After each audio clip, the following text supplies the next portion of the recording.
Hello, my friends, we meet again. That's tomorrow, damn it. But tonight we will find out who is willing to give what is needed for victory, for pride, for accomplishment in the end, to hold on to a championship, to prove a point, or to prove whether or not you should trust in the system. Welcome, everybody, to our watch along live reactions. This is TNA Sacrifice, and this is the countdown to TNA Sacrifice. Welcome to the discussion. Hello, everybody, and welcome back once again to Survival Studios for, I believe, the 6th time this week as we bring you into TNA NXT tonight with TNA Sacrifice. As we are on the countdown here on the TNA Plus app. Noah Foster, Walter Cruz, we are super reliable, and we are here to keep you engaged strictly tonight on TNA Sacrifice. So please like, share, subscribe. Comment, tell a friend if you want to dictate the conversation. Super chat as simple as that, or PayPal the passions. But I hope that everyone enjoys the conversation, enjoys the reactions, and if you have TNA Plus, follow along with us. Safet, Wesley, good to see you. Walter, it's good to see you as we have the worst blast coming to the ring right now as we get ready for tag team action with Laredo Kid and Octagon. Well, thank you for that. Yeah, no spoilers. We know it aired earlier or whatever happened because they're overseas. Exactly. So no spoilers. Please be hashtag spoiler free when it comes to SmackDown.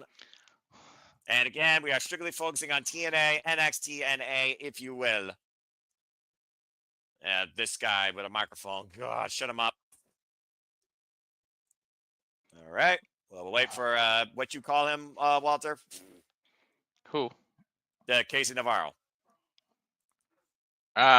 What the hell did I call him? I don't even remember. Timu something, as they're saying, Bendejo. As AJ Francis now has the mic.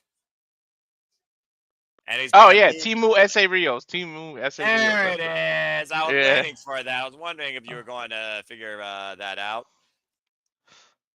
Oh, good Lord. This guy, though, man, every time he talks, ratings drop.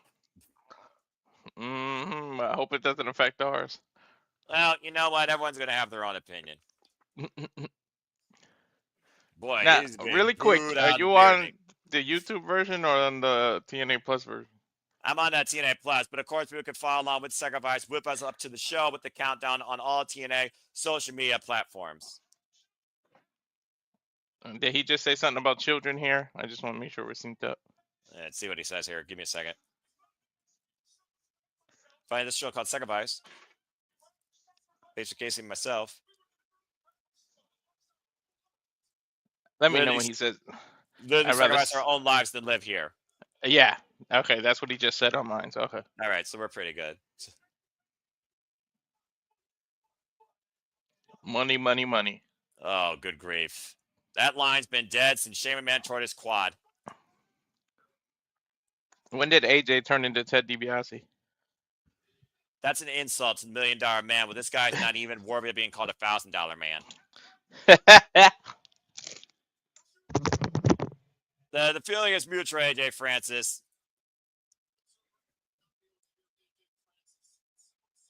I'm glad that Tom Hannigan didn't have to deal with that. So we're set for tag team action here.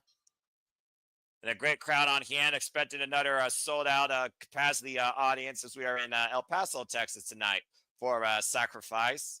Not brought to you by Creed, despite the fact he literally did a Creed reference. And no, we're not doing karaoke tonight. Not even if you PayPal, damn it. Save that nonsense for tomorrow with Kick-Ass Karaoke. This time it's 90s theme. Hosted by the American Wrestling, JJ Williams. Tomorrow night, 11 p.m. Standard Time. Beautiful corkscrew splash off the corner. And of course, for those that don't know, Octagon Jr. very synonymous with El Paso, Texas, which is why he's part of this countdown showcase. Still a nothing burger, though, this match. I mean, you know. Former AAA Trios champion, of course. As I said, the AAA and TNA partnership is still very much alive ever since TNA came back to life. Why don't you turn around? Oh! That's why you don't turn around. That's why I wanted him to turn around. Well, good call. Tab made now to Little Kid. Little double team here. Nice agility being shown. And Casey catching Navarro. Ooh, sent up an overface first and a double thrust kick to the jawline. It's a cover by Laredo Kid, lateral press, and gets a 2 count. They might have super kicked him out of El Paso. He might think he's in San Antonio now because that was a hell of a kick. AJ Friends getting involved and gets knocked in his mouth for his troubles. The sidestep. Still to come tonight. Again, a stack card. We have 9 matches tonight, folks, as we bring you in to TNA Sacrifice tonight. We, of course, have Frankie Kazarian versus Steve Macklin. We have NXT versus TNA as the Rascalz and Ace Austin take on Wesley, Tyson Dupont, and Tyriek Igwe. We have Sami Callihan versus Rance Warner in a street fight. Mike Santana versus Mustafa Ali. Expect Mustafa Ali's cabinet to be in his corner as he looks to start his campaign towards the TNA World Championship at the expense of Mike Santana's former addictions. Tessa Blanchard continues to prove tonight why she is undeniable, unstoppable, and possibly at another level as she goes one-on-one with Lei Ling Lee. Moose looks to once again remind you why you trust the system as he defends the TNA X Division Championship against Jeff Hardy in a ladder match. Masha Slamovich, of course, defends the TNA Knockouts World Championship against NXT's Cora Jade after Cora Jade handed her own kill warrant after Genesis. And, of course, we also have the TNA Knockouts World Tag Team Championships on the line in 2-on-3 handicap affair as Ashton and Elegance with their personal concierge will challenge the tag champs once again, Spitfire, Danny Luna, and Jody Fred. And this all culminates in a 10-man steel cage tag team match. Joe Hendry, Matt Hardy, Elijah, Leon Slater, Nick Nemeth taking on the System and the Colognes. The System and the Colognes do have the advantage. And if you don't know, it's lethal lockdown rules. And the only way to win will be via pinfall or submission once all 10 men have entered. And that is your TNA Sacrifice card for tonight, as the countdown continues to be underway here. And AJ Francis, big boots later. Okay, here's the cover. Hook the far leg, gets the 2 counts. How fitting is that they're in El Paso, and one of the biggest storylines is about an addiction storyline like Santana's. Well, I mean, again, Mike Santana, though, who literally came back home with a new start and a new leash on life and in wrestling, of course, literally on this path of purpose after claiming now he is the standard of TNA after not only beating Josh Alexander, but telling the man that said, I quit. Not only did he quit in that match, he quit TNA. Octagon Jr., by the way, is also known as Flamita. He's 30 years old, a 19-year veteran of the game. Focuses on high flying, primarily known. Oh, man! Ow. That's a hell of a takedown there. And now we're at a stalemate here in the middle of the ring. That'll knock you for a loop right there. Yeah, no kidding. Incredible action. Hot start here tonight on the Countdown to Sacrifice. It will be Casey Navarro with Octagon Jr. Big springboard missile drop kick. He is not slowing down at all here. By the way, other companies take notes. You see how the pre-show started immediately? No bullshit. Yeah, I'm about to say, this is kind of like unorthodox sometimes for TNA, but I approve it. Octagon Jr. with the splash, and Rail Kid with the double team on Casey Navarro. Good scoop slam here. And up the second rope with the moonsault elbow drop. Great twist in midair. But the Uno Mas, and look at Octagon Jr. Oh! That's a cover up the corner moonsault, and AJ comes in the ring to breaks it up. That was a crazy move right there. Real Kid and Octagon Jr. in the clutches of AJ Francis, though. Looking for down payment. A down payment denied for now. Double team effort here against AJ Francis. Double super kick. Transaction declined. Yeah. I'm sorry, your account's been overdrawn. Laredo Kid now going to the top rope. What the hell? Laredo Kid wipes AJ Francis. Of course, we know the history of Laredo Kid and AJ Francis when AJ took the Junior Championship from Laredo. Corkscrew plunge. Wipes out Francis on the floor. Luchador's in control. How fitting. That's what they need to do is keep AJ on the outside and isolate Timu over there. Isolate Timu. Damn. Great way to kick everything off here, though, at Sacrifice. Former AAA Latin American champion, AAA World Trios champion with Hijo del Vikingo. Irish whip and the octagon, sent up and over, lands on the apron. Back elbow strike by Casey Navarro was still legal. Navarro, wait a minute, might have tweaked the knee there. Uh-oh. And AJ, it's got octagon hooked in his clutch. It's hoisted up and down. goes Octagon Jr. Referee, you're checking on Casey Navarro and Casey. I think he's Oh, playing possum. Yep, but a fun the eye to turn the mask. Are you kidding me here? The radio can't see. Again, a thief of the night. First class wins.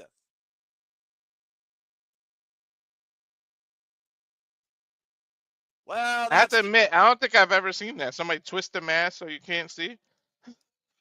I've seen that plenty of times. It's a tale as old as time itself. The disrespect to Lucha Libre as Casey Navarro and AJ Francis win tonight.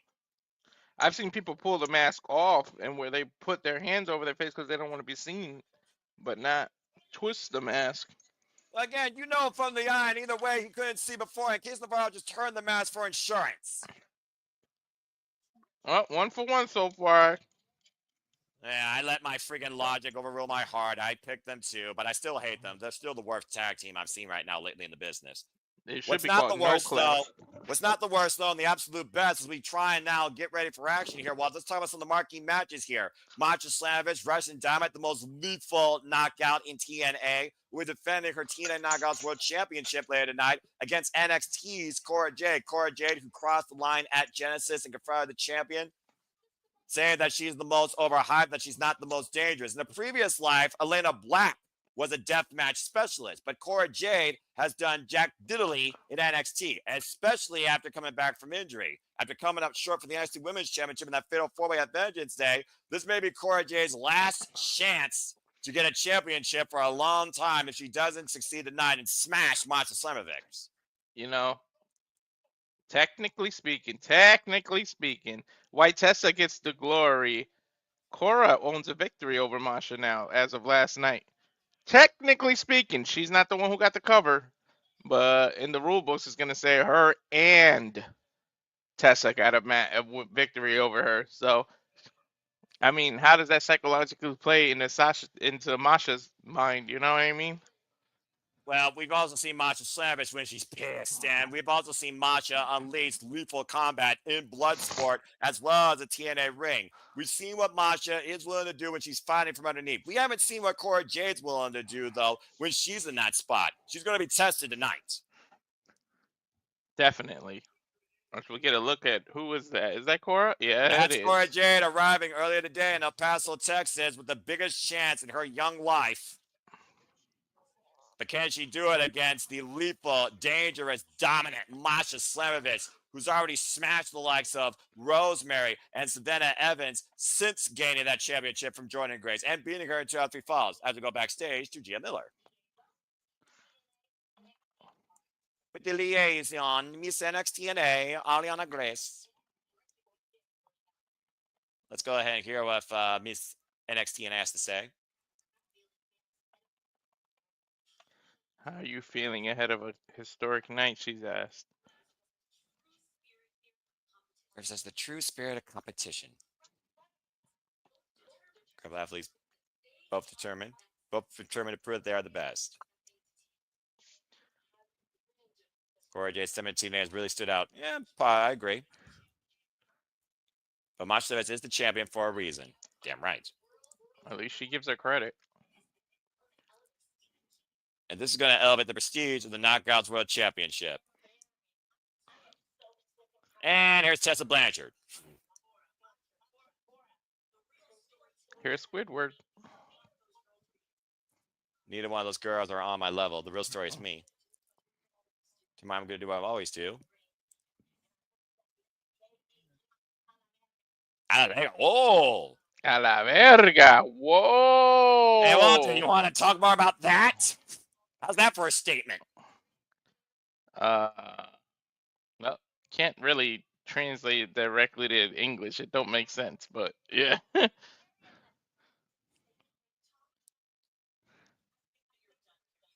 Tessa once again.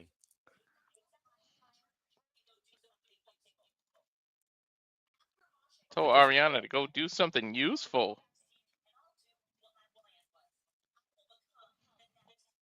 They're going to become the next TNA Knockouts champion.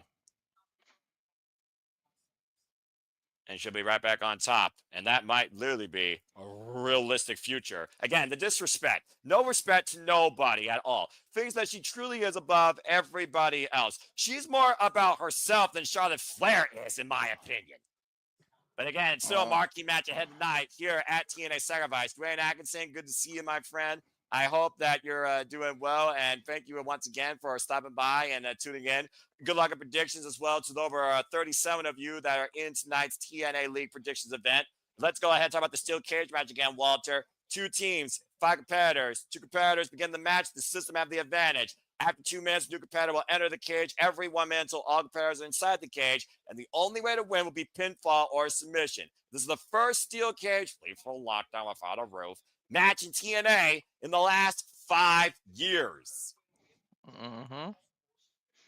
History to be made tonight. And no, it's not a knockouts match. It was knockout hype. It was a promo. And we're doing very well, thank you. And again, please subscribe. Like, subscribe, comment, tell friends. We do this for all the biggest shows, PLE specials across all things wrestling. Shout out to W fam. And we'll be back here tomorrow with House of Glory, Kick Ass Karaoke, and continue the fun all the way into WrestleMania season. Prior to that, stay tuned for the Super Reliable Top 10, as well as the Benefit, as well as so much more here in the Super Reliable Studios. Oh, my gosh.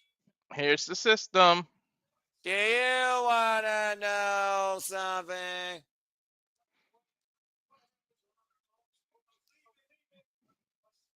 As they're basically hyping up tonight.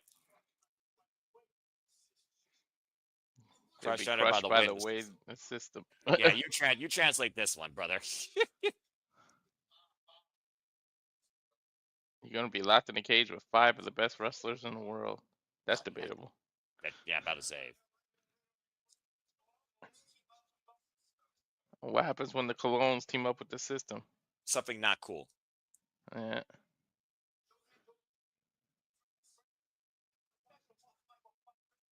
Hendry and friends, you're walking into a fight you're not ready for. Debatable. And this kind of match is our playground. Notice how they say the Colognes and the system instead of just being part of the system. Well, they haven't proved themselves to the system yet, much like JDC when he first tried to join them. Trial by fire.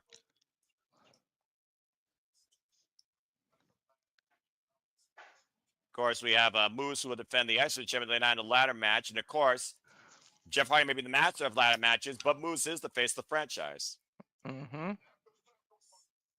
After sacrifice, you and your whole family will learn to trust the system. The system.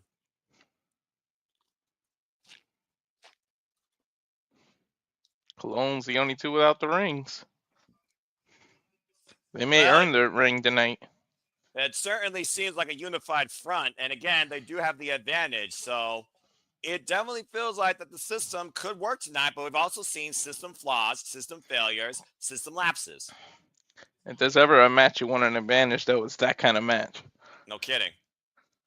And figuring out a match you want to have an advantage, I think there's definitely a personal advantage when it comes to Mustafa Ali versus Mike Santana. Very, very personal match this has become tonight, especially after last night.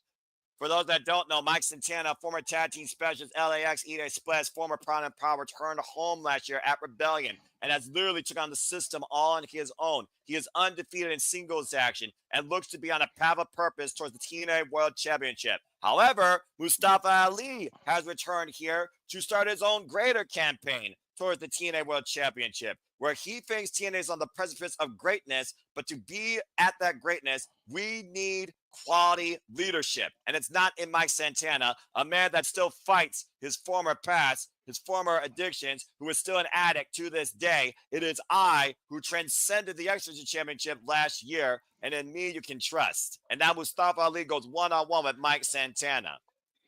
Dude, I miss Hernandez. That was a team, LAX, man. That's what you damn fucking right that was a team. You kidding me? But yeah, Walter, we talked about this verbatim. You and I literally screencast the freaking summit as we were looking at, of course, the one line that really triggered Mike Santana, because not only is he literally reformed from his past, he is also a father to a young daughter. And Mustafa Ali made this extremely personal, far more that started just simply about being professional. Yeah, you don't mention a man's family, man. That is where the line gets blurred, and you step over that line, there's consequences to your action. Well, someone's going to be drinking something, but I don't think it's going to be alcohol by the end of it.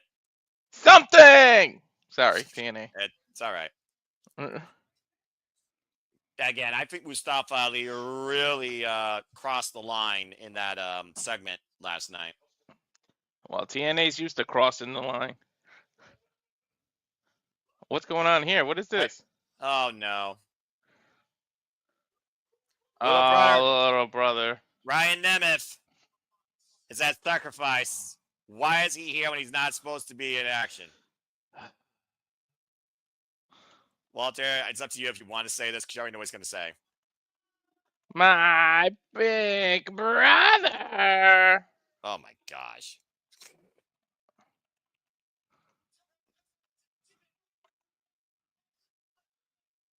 That's what this really is. No, look down. Accurate. As Ryan officially has closed the countdown saying that Nick Nemeth returns tonight at Sacrifice. Thanks, Brian Nemeth, for reminding us the most obvious statement since grass is green, the sky is blue, and you are literally a Timu.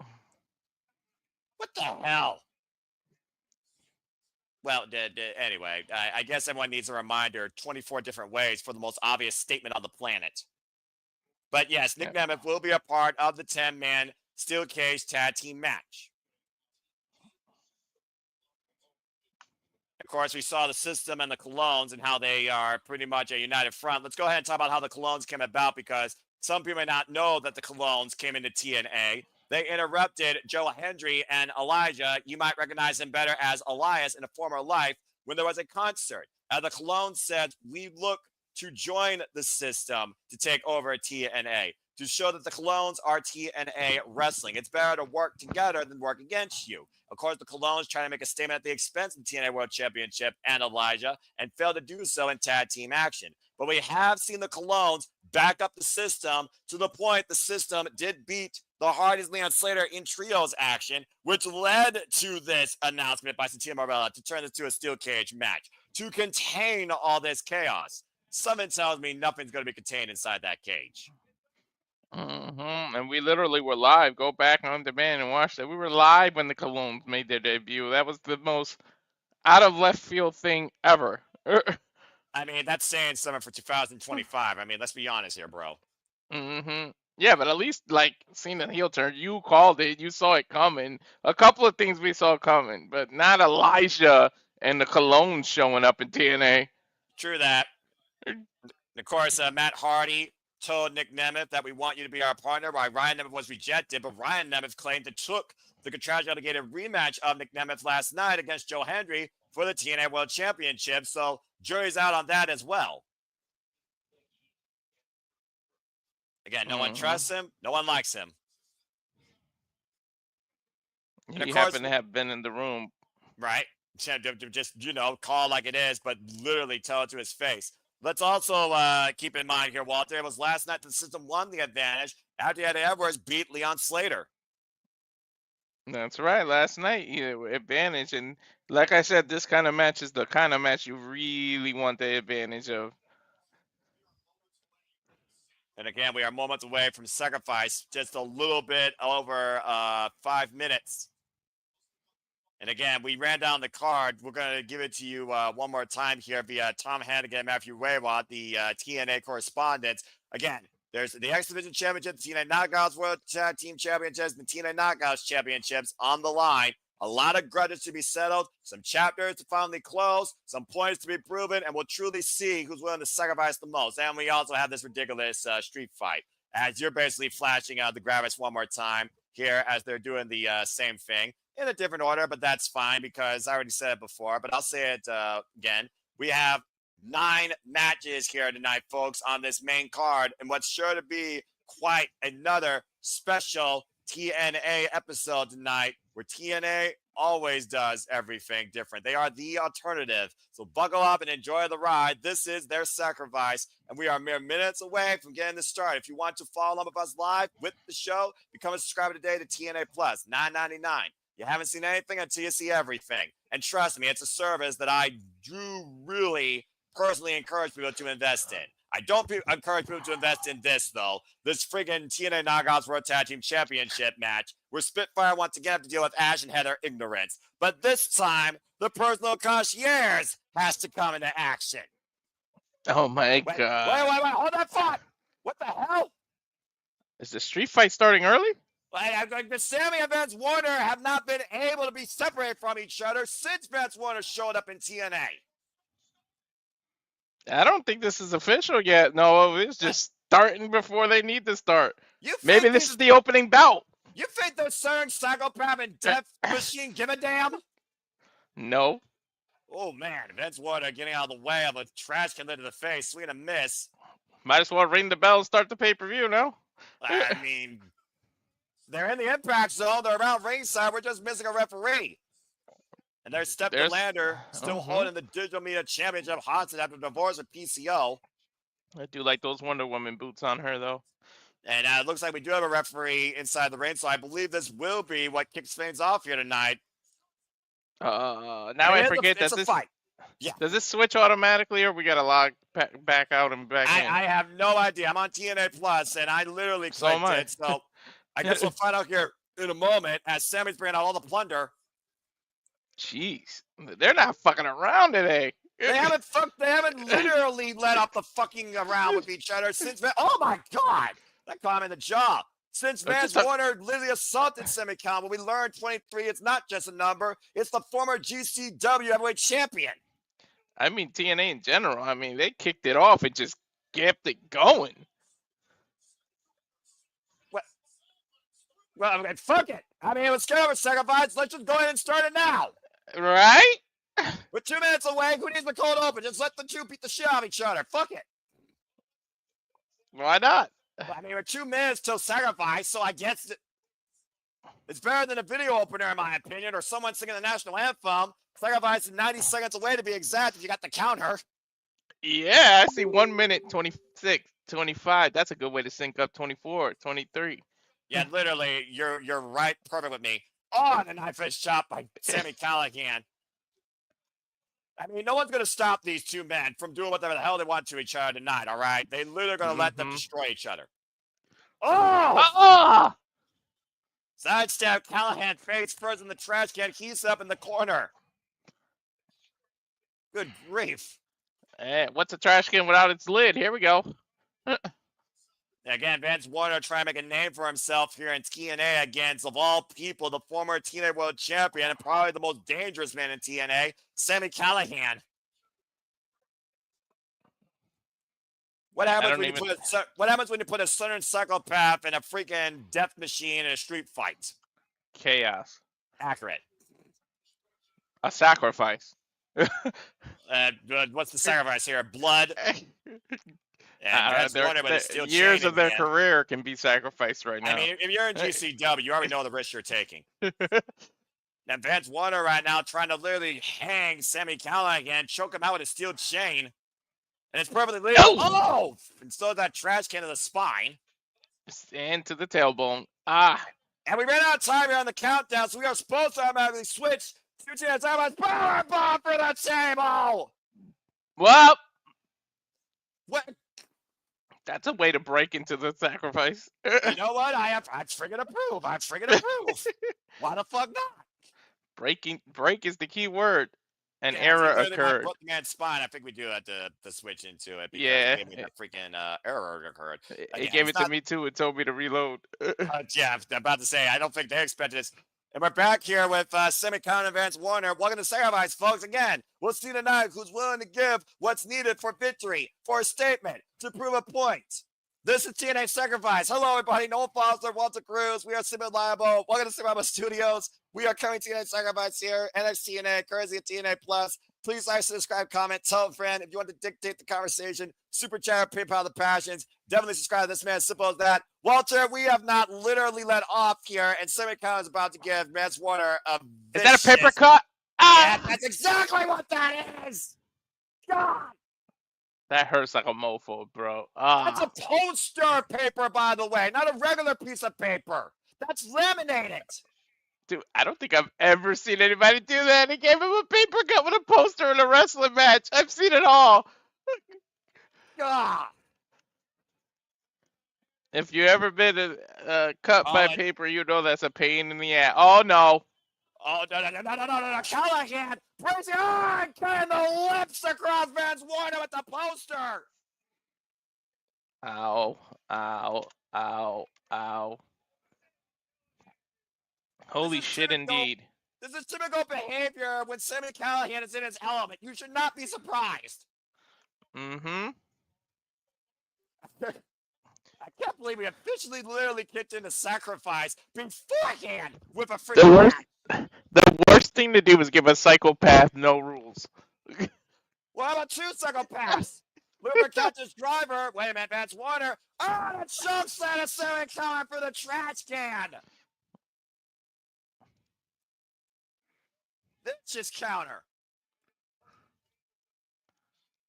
And now Warner looking to change things up here with bleeding gums and bleeding hands with a steel chair now standing.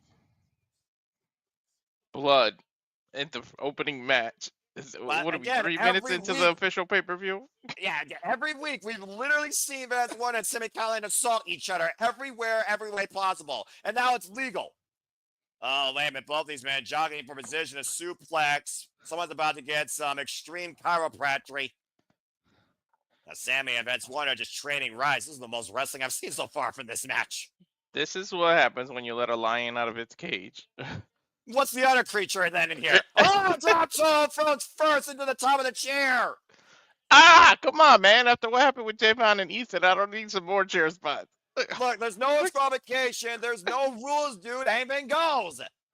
Literally. This is how many metaphors we got? This is letting off the straitjacket off of an insane asylum patient.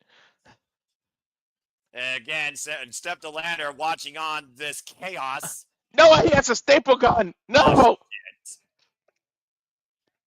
Oh, I've seen him do this before. I've seen this plenty of times. I've seen it live. You gotta remember, I went to Slammiversary 2021 when this crazy Yahoo took Kenny Omega on. Mm-hmm. I shudder to think the ideas he has with that staple gun. And where he wants to put a staple into Vance Warner. Well, you got the paper originally, right? Guess you need the staples. Is he giving Vance Warner a chance? And Steph DeLander now. Oh, no. Takes one. Well, this is the duel that I would see. Callihan and Warner are loaded with a staple gun. All right. The fans right now are wondering who the hell's going to get stapled first. Who's going to get it? And boom, each other's skulls. Oh my God. Holy shit indeed. Look at the referees cringing. And up back to the chest.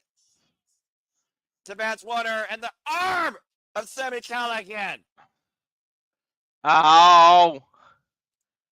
Dude, he just pulled the staple out and it got him in the neck. Oh, and inside the thigh. Oh, as a man, I felt that. Oh. This is nuts. Literally. Again, what are we doing? Oh, no. Oh, the top of the hand. I thought he was going to. Oh, he should have stapled his paper cut. That would have really hurt. Vance Warner's doing whatever it takes to literally destroy Sami Callihan. Staple him right in the forehead. Walter, look. I know. Oh, stapled right to the privates. Oh. Level to Vance Warner.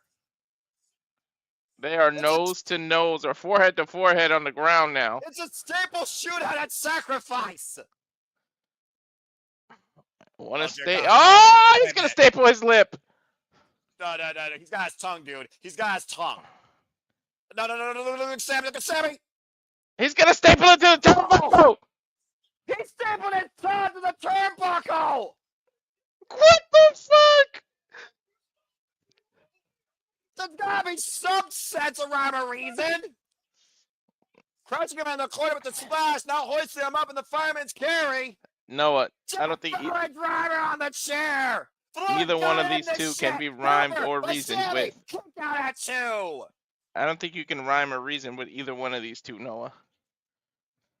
You're fighting a losing battle if you try to reason with either one of them. I suppose you're right.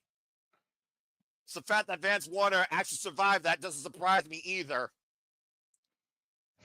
This is ridiculous.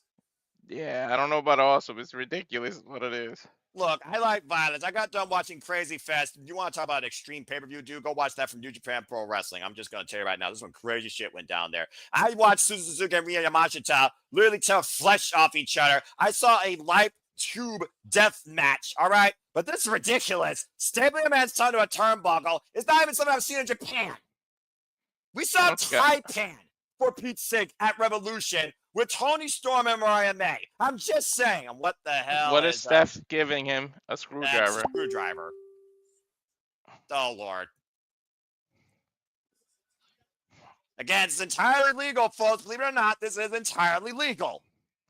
This not the only thing stopping either one of this is their own imagination, Noah. I don't ever want to know what goes through these two men's minds at night. I don't even think that they think. I think they just do. Oh my God! Callihan stopping the screwdriver from stabbing him in the eye. In the nick of time, thankfully. As Sami now behind the hand of Vance Warner. This bite. Stop! Think about this, Noah. That bite was the mildest thing in this match. Cover by Sami to win. Get a 2 count. The fact you called that mild is a low bar that actually is high. In comparison with everything else. Like, we just literally saw him staple his tongue to his turnbuckle. Biting his fist is mild to me. Well, this is what this rivalry has become with these two legitimate psycho ward patients. By the way, this is not the first time these two have faced each other one-on-one. They faced each other previously in 2019 and 2020 over the AAW Heavyweight Championship. And they shared a video. Is he going to puncture his head? Powder in the eyes of Sami. Steph just blinded Sami Callihan. Well, he was going to stab him in the head. In front of his so-called girlfriend, I guess. Uh-oh. Telling him to end it. And a knee strap by Warner, side of the head. Vance Warner wins this madness. Thank you. Thank you for saying wins this madness and not match, because you can't call this shit a match. That is not a match. That is a human demolition derby car wreck. We might not even be done with these two, to be honest. I fear that you're right, especially with a Steph DeLander that was the equalizer and the X Factor, as that knee to the side of the head of a blinded Sami Callihan finally put down the death machine for a 3 count for the night. A head that was 30 minutes ago stapled. And these two literally fought through hell into sacrifice on the countdown as we're in the pay-per-view, and this Southern psychopath and this twisted bitch just beat the death machine in one of the damnedest street fights I've seen.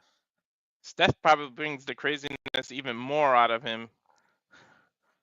Well, they say behind every man is a better woman. I think in this case, behind every crazy psychopath, there's an even more crazier, cynical vixen. Good God. Well, I don't know what's next for Sami Callihan, Vance Warner after that, but someone tells me Sami's going to try and drop Steph DeLander on her head with a cactus driver, and that might be the kindest thing he might do to her after that. Well, we actually got underway, but let's officially welcome you all in now with the cold open that was supposed to play, as Sacrifice is supposed to start normally right now. The fuck? Oh, my gosh. Let's go ahead and take a look at your comments real quick as they do the cold opener. Daniel saying, I'm glad these two are not vampires drinking each other's blood. Well, that's true. Darren G said, does the better man win? Jury's still out. Mm-hmm. Monsters Ball, that's a fair shout. Special, of course, in TNA Wrestling. And Darren Dwayne saying, don't know what happened in pre-show, but so far I want to know Wahoo. First class won in the pre-show. So if you pick the trash team, you're 2-0. This is the one match I almost changed my predictions for. Well, I'm glad. I bet you're glad you didn't. Good God. Well, that was nothing, Futz. You all right, Walter? I don't even know what the hell to call it. You're currently watching a video on another device. What? Oh my gosh, that's hilarious. All right, well, again, doesn't it? TNA Plus gives you two? Nope, one. It only gives you one. Why is it saying I'm watching it on another what? You don't have it on another device on by accident, do you? You want to check your device count here. Oh, it refreshed. Okay. All right, well, there we go. Are you still in the promo package showing Jeff Hardy right now? Yeah, talking about El Paso Strong. Tonight we'll see who the strongest is. And we'll see who is willing to give what it takes. We saw who was willing to do what it takes in that first fight. Many more fights to come tonight. Legitimate matches to come. We're going to take things to the extreme. We're going to see what you believe in. We're going to see who you trust, who's on another level, and so much more tonight as we get ready for TNA Sacrifice. And Dwayne said, I'm on TNA Plus, so is pay-per-view included? Yes, this one is. Pay-per-views like Rebellion and Slammiversary will not be. You have to purchase those separately based on your plan. The $9.99 gives you the Plus special. This is a Plus special. So if you're a subscriber on TNA Plus for $9.99, you have this. I have, I don't know. I don't even know because I pay yearly. I don't do the monthly. That's fair. Anyway, we are now officially going to be stored as we are live here. Well, we've been live here on YouTube, but they're officially live. Capacity crowd on hand. Ringside, the ring area cleaned up. Capacity crowd in El Paso, Texas, as TNA looks to show you what they give and what it takes. This is Sacrifice. And let's get ready for Mackenzie Mitchell to introduce us to our first actual match that was scheduled. Yeah, because that damn show wasn't a match. Uh-oh. What are we getting here? El Paso's own Crystal Poppin's going to welcome in Tessa Blanchard. We're kicking things off with knockouts action. Crystal Poppin, huh? Of course, Tessa Blanchard's a brand new Fiend. Diamante.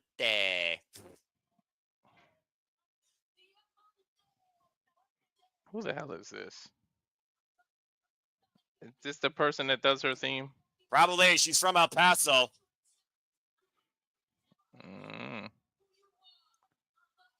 2024 Best Music Artist of El Paso, Crystal Poppin.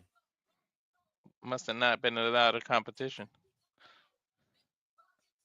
Oops, I'm sorry. Did I say that out loud? Damn, Walter. That's just mean, bro.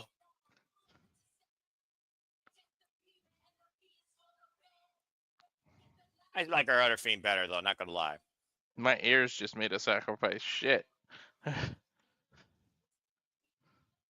Now, Tessa B's theme is as bad as her attitude, it seems. But Tessa Blanchard, you can't deny this second-generation talented wrestler. When it comes to her talent, 10 years, La Diamante del Ring, La Lunica, the Queen of the Carolinas, the forever undeniable diamond, Tessa Blanchard, who is currently undefeated in TNA after beating Jordan Grace. And now we're going here officially. Good grief. Diamonds are forever. Hopefully this theme song isn't. Yeah, and Tessa Blanchard might be forever, especially if she gets her way in TNA. Oh. Paso giving her a proper welcome, it sounds like. At least her husband's Mexican, so her gear is expired by Mexico. You can see it. Well, considering a lot of her career really happened down in Mexico, former AAA Reina de Reinas champion. CMLL Women's World Tag Team Champion with Lulia. This match is brought to you by Bedazzled. Damn, her whole outfit. And she feeds off this hate and off this heat. Speaking of heat, time to turn up the heat now with Lei Ling Lee. You might remember Damn her it. as... Twitch needs to do something about these stupid bots. I'm sorry. No, you're fine. Again, bots, they try and rule the planet worse than... I'm not going to go there. Lei Ling Lee, of course, 7 years in the game from China, 36 years of age, and of course came into the Knockouts division last year and has that thunderstruck high kick that can knock her opponents out. Looking to make a statement against Tessa Blanchard here tonight after being disrespected. After Tessa Blanchard disparaged Layling Lee after Layling Lee lost to Rosemary back in February and was blinded by the mist. I really think this comes down to the Thunderstruck and the Magnum. And of course, we know, the martial arts background of Layling Lee. It's a very unique clash of styles here we got on this contest, Walter, to kick things off. Yeah, I'm sorry, but no disrespect to Lay, but you're literally the sacrifice for this match. Like, there ain't no way Tessa's losing this. Well, she's not going to go down easy if that's the case. Again, how tough are you willing to go? How much are you willing to sacrifice yourself to prove a point? And let's be honest here, Walter. You and I both put Jordynne Grace and Tessa Blanchard in our best top 10 matches of January. We'll see if this can surpass that. Bell rings are underway. To be honest, no. If you're not willing to make a sacrifice, then you're in the wrong business, to be honest. Of course, like you said, we saw what happened when these two women were involved in that knockouts tag with NXT last night, as Layling Lee was not involved in the decision, taking out Cora Jade, but Tessa Blanchard did pin the TNA Knockouts World Champion. Why is she mocking Booker T? I know they're in Texas, but what the hell's that? You really answered your own question. Up yours. I mean, seriously, dude. Come on. Do I kind of a tie up here? Tessa Blanchard looking to make headlines here in America like she did down in Mexico during her, let's call it what it is, excursion, not just from TNA, but honestly from the country. Walking it dry, stomping mud holes. And making it look easy. There's one thing you can say about Tessa Blanchard then and now. She has not lost any sort of level in her aggression. No. Oh. Damn, she slapped the shit out of Lay.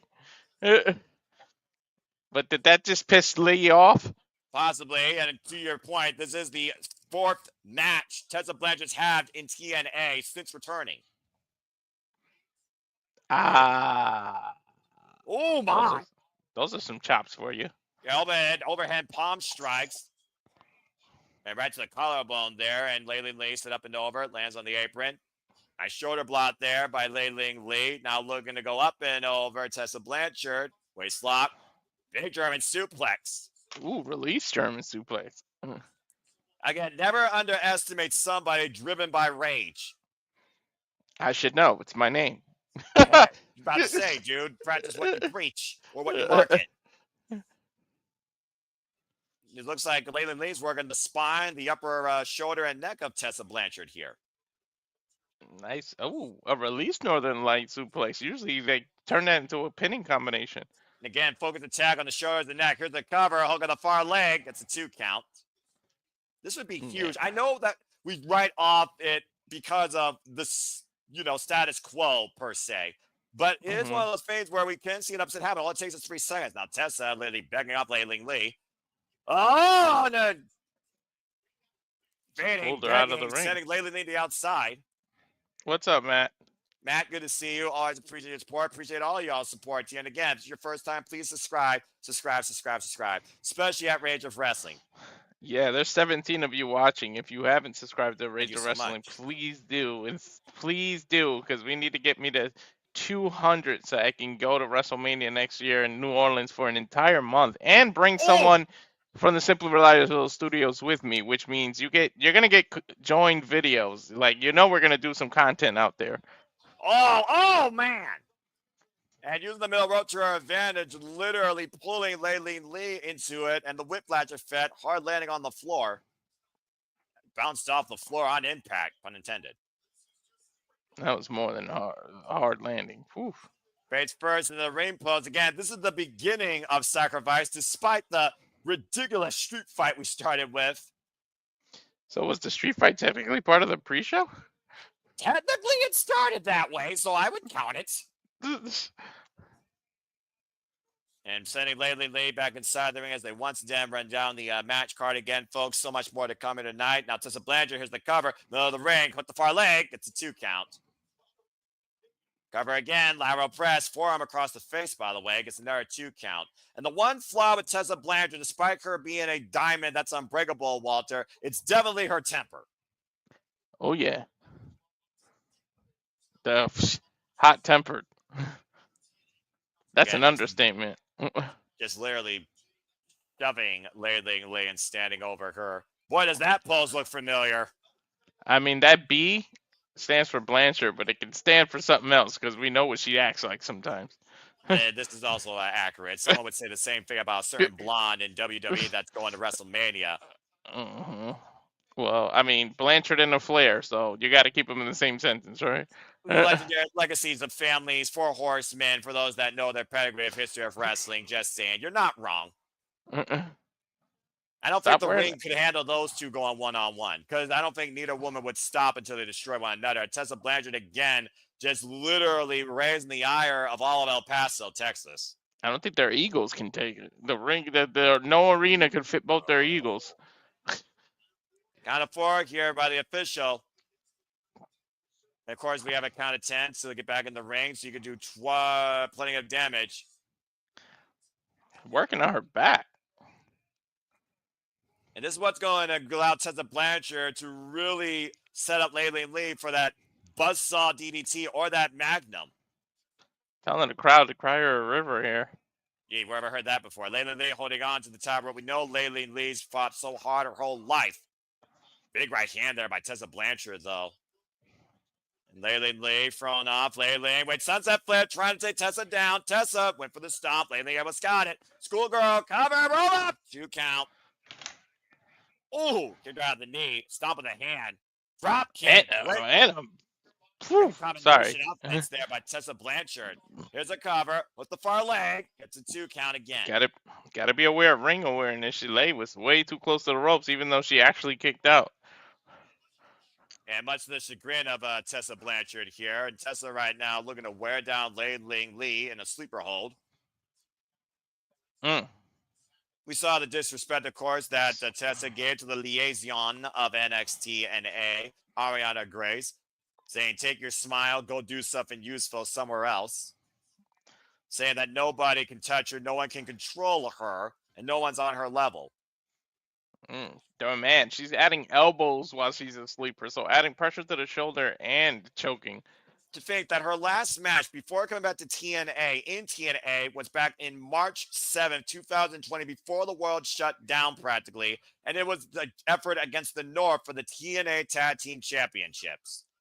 Since then, she's been involved primarily in Mexico, CWE, CMLL, Lucha Libre, excursions across RWA, other promotions, XPW, and of course came back to TNA to make an impact against Jordan Grace at Final Resolution last year. There's the martial arts by Lei. And Lei Ling right now just putting the boots where they belong against Tessa Blanchard's jawline, rocking the diamond. El Paso in favor of Lei Ling here, though. Could be able to score the biggest win of her career. Nice fisherman suplex. Diamonds are rough, but they're not completely unbreakable. Lei may be able to do something. Lining up Tessa. Big running drop kick up against the bottom rope. I mean, you might need a laser to cut him, but, you know. Now look at this move. Lei Ling Lee with Tessa in the Argentine torture rep position. Airplane spin. Sent down face first. Cover by Lei Ling Lee. And kick out at 2.5 by Tessa. That was almost like an airplane F5, no? So far, Lei Ling Lee has to keep on the driver's seat. I'm not sure what that health bar is after Tessa. Take a look at the replay here. To your point, disorientating her opponent while working. Thank you. The ribs. Dropping her down face first, but only 2.5. Ooh, that's cold. That's a live action here. Okay, this is dangerous. Looking for a deadlift German on the apron. Tessa on the outside, though. Takes the feet out from Lei Ling Lee. That just knocks her out a big right. Ooh! Blanchard, slingshot plunger, corkscrew splash, cover, kick out at 2. That was an actual real nice move. And look at the furious face of Tessa Blanchard after that. Again, to your point, though, I think she's been underestimated, Lei Ling Lee. I think she's just pissing her off at this point. And at this point, it's just all battle of aggression at this point. Oh, wow! Look at the way she caught her leg. What a counter! That's one way to counter. Yeah, no kidding. Tessa is That's real Tessa's. lucky she was close to the ropes. Yeah, that was like a modified ankle lock. Dude, she might have tweaked her knee. I mean, Blanchard could be seriously hurt here, to your point. Oh, now sidestep off. Feigning a knee injury. Yeah, she's fine. Everything's fine. Tessa's fine. Hey, man, it's El Paso. Eddie played possum all the time. Orderly. Going way to strike it again. Going for that kick to the knee. Lately scouted it, though. Now putting the boost to Tessa's chest. God, kicking that out right in the chest. Again, she's doing whatever it takes to try and beat Tessa here tonight. She will not be disrespected. She will not be considered a sacrifice. But what the hell is on the mind of this woman? She could cave her chest in. Damn. Now they lead, looking for something bigger out of the corner. Tessa trying to fight back, though. What the hell? Oh, my God! Whoa! Twisting superplex. Twisting brainbuster practically for the count 2.5. I don't think I've seen a suplex where the person on the turnbuckle turns it into the suplex. Almost a brainbuster, and the audience apoplectic that didn't do it. 2.5. Take a look at the replay here. Watch the way Tessa lands, to your point. Oh, it was a brainbuster. You're right, Noah. Good call. Twisting vertical drop brainbuster. Everyone thought she had it. Unbelievable there by Lady Lee. I've never seen her pull that out. That was a 2.999 cover. And Lei Ling, once again, hoisting Tessa in the fireman's carry on the shoulders. And Tessa, though, again, going back to the eyes, breaking the nose. Oh, man! Diamond cutter.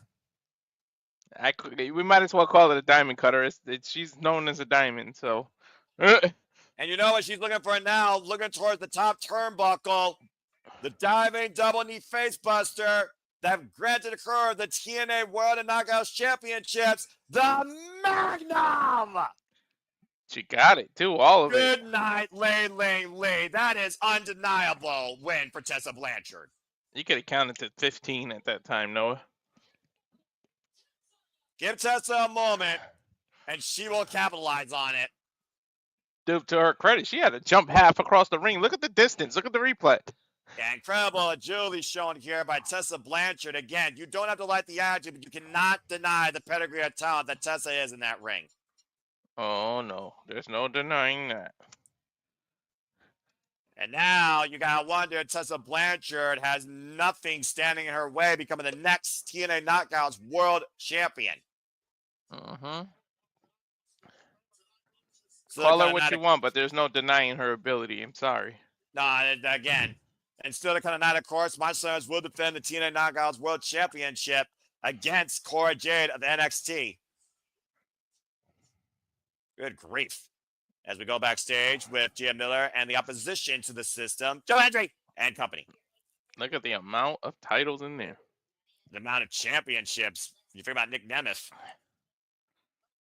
Leon Slater, the young man with so much promise. And, of course, Elijah, who drifted into TNA.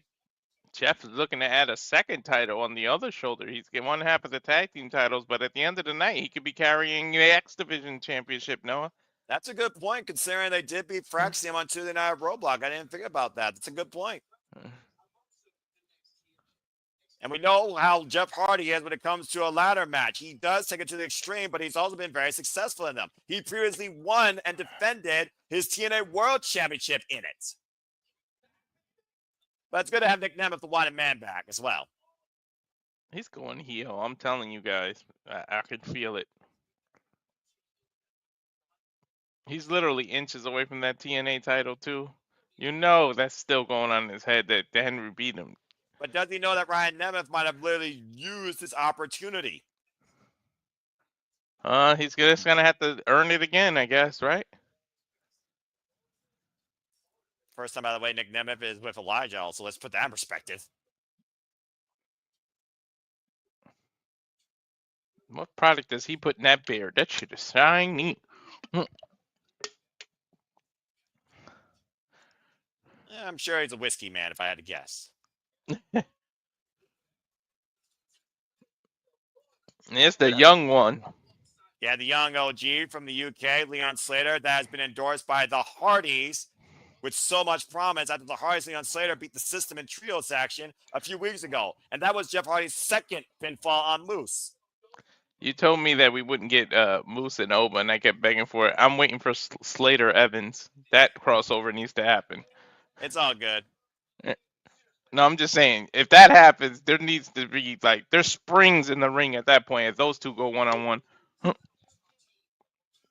Javon and Evans and Leon Slater, like, whew, Right? better be an arena without a roof because they're gonna jump right out of the arena. Yeah, is that the truth? As Matt Hardy saying that the system will be deleted. Listen to the TNA champion. Right? First cage match in over 6 years, he just said.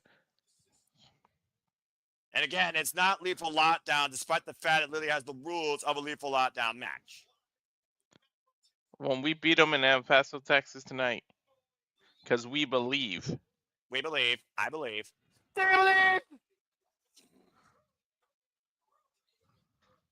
Good hype up there. Thank you by the lovely Gia Miller, by the way. Do you believe, Noah? What's going on? Uh-oh. Oh, of course. Everything they said. The interview's over, you idiot. I'm about to cry. Good shirt, because that's what we do every time you're on the screen. Disrespect. And your bangs look fine, Gia. Oh, good grief. And of course, TNA is all about outreaching the community as the Hardys. Of course, took advantage of fan engagements here in El Paso, Texas. So it must have been a nice, fun meetup here. Of course, Manager Hardy will both be in action later tonight. But moments away, we're going to see if we finally close a chapter on a trio's fallout as the Rascalz and Ace Austin look to send Wesley permanently back to NXT, as it's Wesley, Tyson, Dupont, and Tyriek Igwe taking on his former friends and the inevitable Ace Austin. I can't wait for that match, actually. Is that next? I figure it's probably next year, dude. It's probably our first promotional one, NXT versus TNA. And Matt, I'm glad that you're doing well. And yeah, Darren, it is what it is. There's a reason why I got the sign in my living room. And VoxX, Extreme Honest 22, the dueling chants I made laughing hysterically in chat. Sometimes it's hilariously funny. I mean, again, there's those that literally can't stand her, and there's those that just have to, respect her for what she is.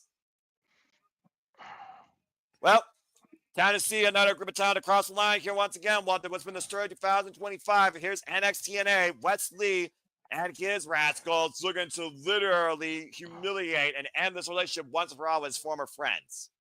It's a lot of talent between these three men. They're up on well, two of them on the rise. One of them has already been there. Well, again, Wesley, though, literally was at a point where you didn't know which way his career was going to go. And it was Trey Miguel and Sucker Wentz that brought him back out of a slump. But ever since they lost against Fraxium for the NXT Tag Team Championships, Wesley literally took all his hatred out on them, saying, "You left me alone." He has a whole new outlook on life. That's fair. The lights are out. Smoke them if you got them.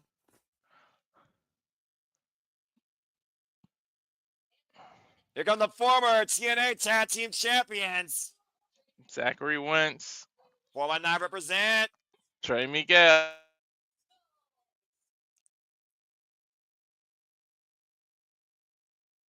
Of course, Zachary Wentz, the former X Division champion, for losing to Speedball Mike Bailey after winning an Ultimate X. Speaking of X Division champions, here comes a former 3-time X Division champion, and one of those was against Trey Miguel. Boy, how time changes and how respect creates a freaking relationship. Ace Austin. Of course, we saw a few weeks ago that Wesley went one-on-one with Ace Austin, Walter. And of course, thanks to Tyson and Tyriek, Wesley did get the better of the Ace that night. Now this is spilled over in Ace Austin's world, so Ace Austin is working with a former rival against a common foe. But also, these three men are defending their turf. I remember when the Rascalz and the ABC were at each other's throats in the bygone life. Literally, the story with Trey McGill and Ace Oslo, the answer to the championship was about somebody banging the other one's mother. Oh my gosh, that storyline was ridiculous. Yeah. Where do we go from here, though? Well, again, we know we got the benefit, but I imagine if Wesley loses, he has to go back to NXT with his freaking head in shame. Considering at the end of the day, the Rascalz look to close this chapter tonight. His tail tucked between his legs and goes back to NXT, you think? That's what I'm thinking. The bell rings were underway for this six-man contest. But you're the one that pointed out there's never been a one-on-one with Trey Miguel and Wesley, right? Not to my knowledge. So And they're Wesley the immediately two. getting out of the ring. Ace Austin now. I mean, with these six men, I'm expecting lucha rules. I'm expecting some tags to not exist and not matter. With how personal it's gotten. These three are just playing mind games now. But to be fair, Wesley was legal from the get-go. Wesley never tagged out. Nice drop toe hold there, and a kick to the spine by Ace Austin. Drop kick, and of course, Ace Austin has had this whole different leash on life as a singles competitor since Chris Bay's injury after Bound for Glory last year. Bless Chris Bay, by the way. Shout out to him, man. Hope you get well and able to return to what you love.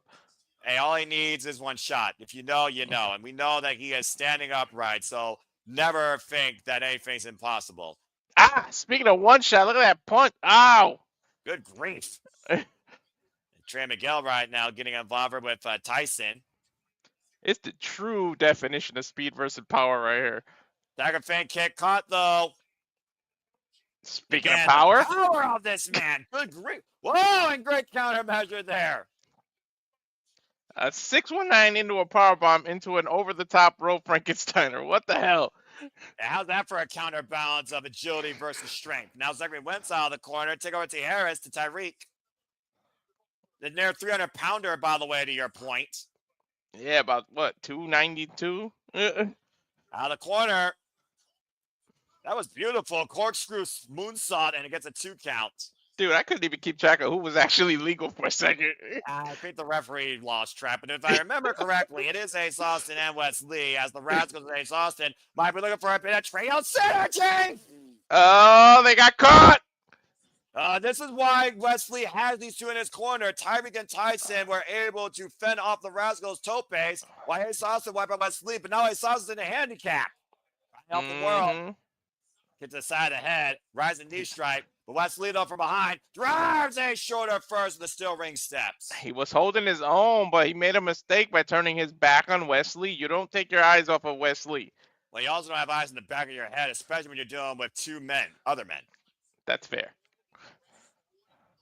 We saw Wesley literally destroy the Rascalz last year in NXT and took his hatred out on Zachary Wentz Chicago Street Fight on the ZW, and we thought we were done after that.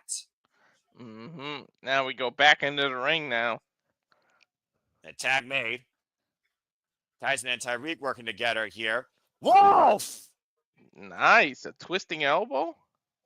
A corkscrew uppercut? What the hell? I don't know. I was impressed by a Tyson Dupont here. The bigger of the two men, if you can believe that. The tag made. That's saying something. When you say one is bigger than the other with these two, that's really saying something. Yeah, shot to the midsection, straight right hand to the core of Ace Austin. Taken down hard by Tyson. Here's the cover by Tyriek. Hook on the far leg. That's a 2 count. We figure about also, though, the type of teams that these men have faced when they were the Rascalz. The Good Brothers, for example, former TNA Tag Team Champions. And Wesley, of course, looking to create more opportunities for himself here more than anybody else at the expense of his former Rascalz. To your point, though, a very notorious Northern American champion for NXT. Nice drop kick there. Measuring him now. Running shooting star, but Ace able to roll the way. I was just going to say, you know what's on his mind, but he missed it completely. I think I also know what's on Wesley's mind if he wins tonight. That's clearly gold. Ace Austin going to the outside Can here. you blame him, though? Oh, and caught Wentz with a super kick and took out Trey Miguel as well. Ace Austin right now rolled out of the way. I don't think that benefited his team at all here. Tab made a Tyriek, and again, caught with a kick to the back of the head. Tyriek legal now. Just a vicious kick to the side of the head. Sort of like a mini pump kick. He didn't really do it that well. Good tag team technique here. Here's the cover by Tyriek. It gets a very cocky 2 count. We get reminded of some things that are upcoming. There's Unbreakable, Rebellion, a live Impact May 1st from Irving, California. Yeah, JJ's and Jeffrey's, side of the wood. And then Under Siege, May 23rd, which is my son's birthday, in Brampton, Ontario. And of course, it all culminates on this non-stop action schedule with Slammiversary from the UBS Arena in New York. And yes, folks, we're covering every one of those premium shows here at the Super Labo Studios. All the wrestling. And that and so much more. Stay tuned for more on that tomorrow night with our updated trailer. Dude, that needed a gut. Holy hell. And again, you saw the way he was working the abdominal. You saw the way he was working the abdominal stretcher. And again, Tyson and Tyriek double teaming Ace Austin. Ace trying to fight off the world, though. Tyson and Tyriek staggered. Takes both man down. Single leg missile drop kick. Ace was in no man's land, but he found the way out of it. But again, though, Wesley, though, playing defensively here. Grabbing the ankle of Ace Austin, trying to fend Wesley off and does so. And tag made. I think he tagged both men. He did tag both men. It was legal. Well, technically, both men are for 5 seconds, I suppose. And right now we're seeing Wesley being double teamed by the men he betrayed. Exactly Wentz and Trey Miguel with the double foot stomp by Wentz as an exclamation point. Mini revenge for these two. You know they couldn't wait to get their hands and feet on Wesley. Accurate. Planted with a spine buster by Trey Miguel. Now catapult into the super kick, cross the knees. Have we seen this before? Oh! Here's the counter of the double stomp backstabber and a 2 count. Give Wesley credit for kicking out of that. Woof. The match keeps on going. That was one of the best weapons, though, of the Rascalz arsenal. That led them to the TNA Tag Team Championships during one of their runs.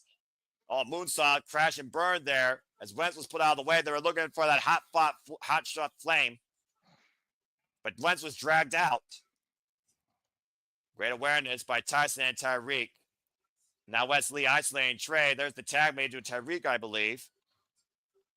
Igwe, yes, Tyriek Igwe. That is such a weird last name. Oh, what the hell is this? Oh, my God!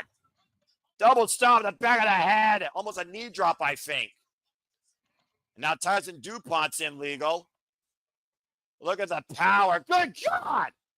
Double choke slam covered by Tyson. Kick out at 2 by Trey. Good grief.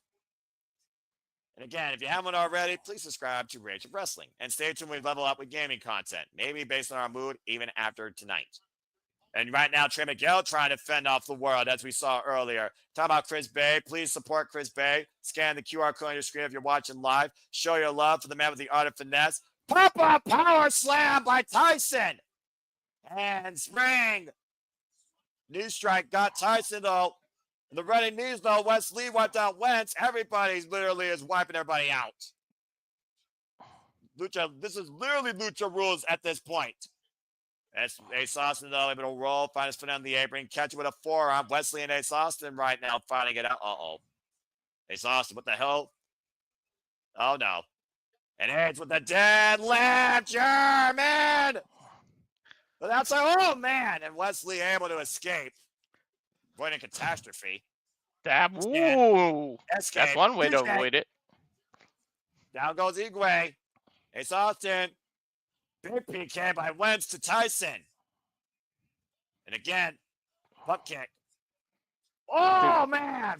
Ace Austin's agility is ridiculous. Meeting in the middle, slide. Oh, my God. Yes, that was delayed DDT. He paused for a second, bounced out of the ring, and hit Wesley with a DDT. He slid on his knees and then jumped through the ropes. That is ridiculous. That's some athleticism for you, Noah. Yeah, exactly. Former, like I said, 3-dimensional champion. Again, brothers no more. Wesley, second Lynch, Trey Miguel. This is where you pay for your sins, Wesley. The crowd is screaming, "You effed up!" Wesley is in no man's land. Both his partners are taken out. He is in the middle of the three of them, all by himself. And he only has himself to blame. Mm-hmm.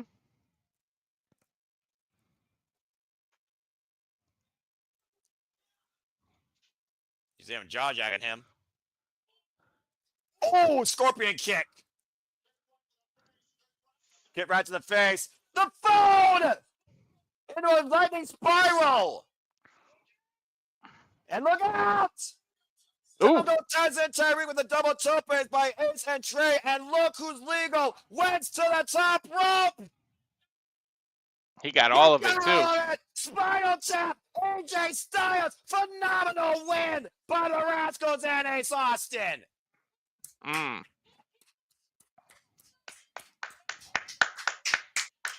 I think I picked Wesley's team. I think that's the first match I got wrong. Literally And I kissed think Wesley it's- goodbye.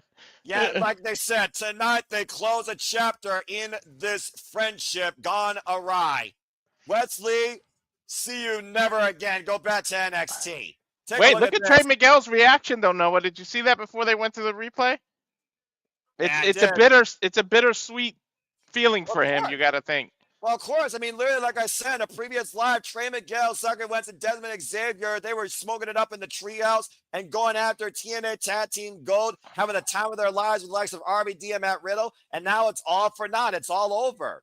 But sometimes it's hard to move away from your past, Walter. Look at Trey Miguel's emotions, man. They still got to go one-on-one, though, Noah. I don't know. The jury's out on that. Congratulations to Trey Miguel, Zachary Wentz, and Ace Austin, who puts away Wesley and his Pit Bulls and wins for TNA against NXT. So we go backstage. Is that Macklin? Yeah. That's Steve Macklin. As he goes one-on-one for Kazarian tonight, but you know he's got a lot on his mind regarding Eric Young, talk about emotions in the past. And of course, Kazarian knows taking shortcuts. I don't know. It'll take a lot to redeem him, to answer the question. Wesley needs a lot of redemption if he's going to go back face. Yeah, that's not going to happen overnight for Voxx. And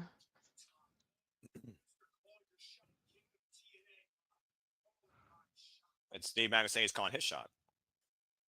Time to tag him. He's going to call it Mayhem for all. I guess that's next. Well, we're going to see once and for all if Frank Kazarian is bulletproof against Steve Macklin. We'll see how well King can handle a former serviceman as these two men are about to go one-on-one right now. But no, wait a minute. What the hell's going on? That's not Eric Young. Oh. You knew he was going to show up. Well, yeah, but here's what's interesting, Walter. He's here by himself.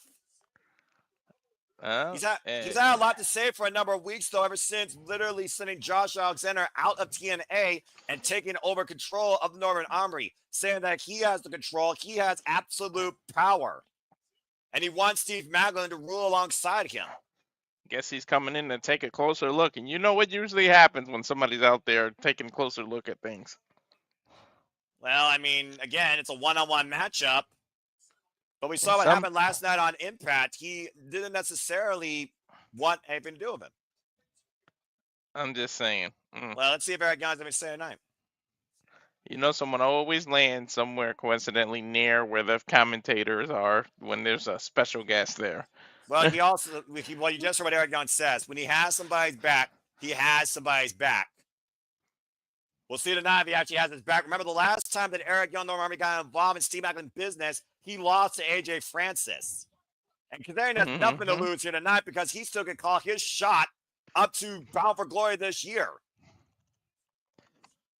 For those that don't know, he is the Call Your Shot Gauntlet winner. That means he has a basically Money in the Bank opportunity to cash in for any TNA championship he wants up to 1 calendar year. He won it last year in October at Bound for Glory in the Call Your Shot Gauntlet. And so far has been unable to dethrone the TNA World Champion, who's been his target. I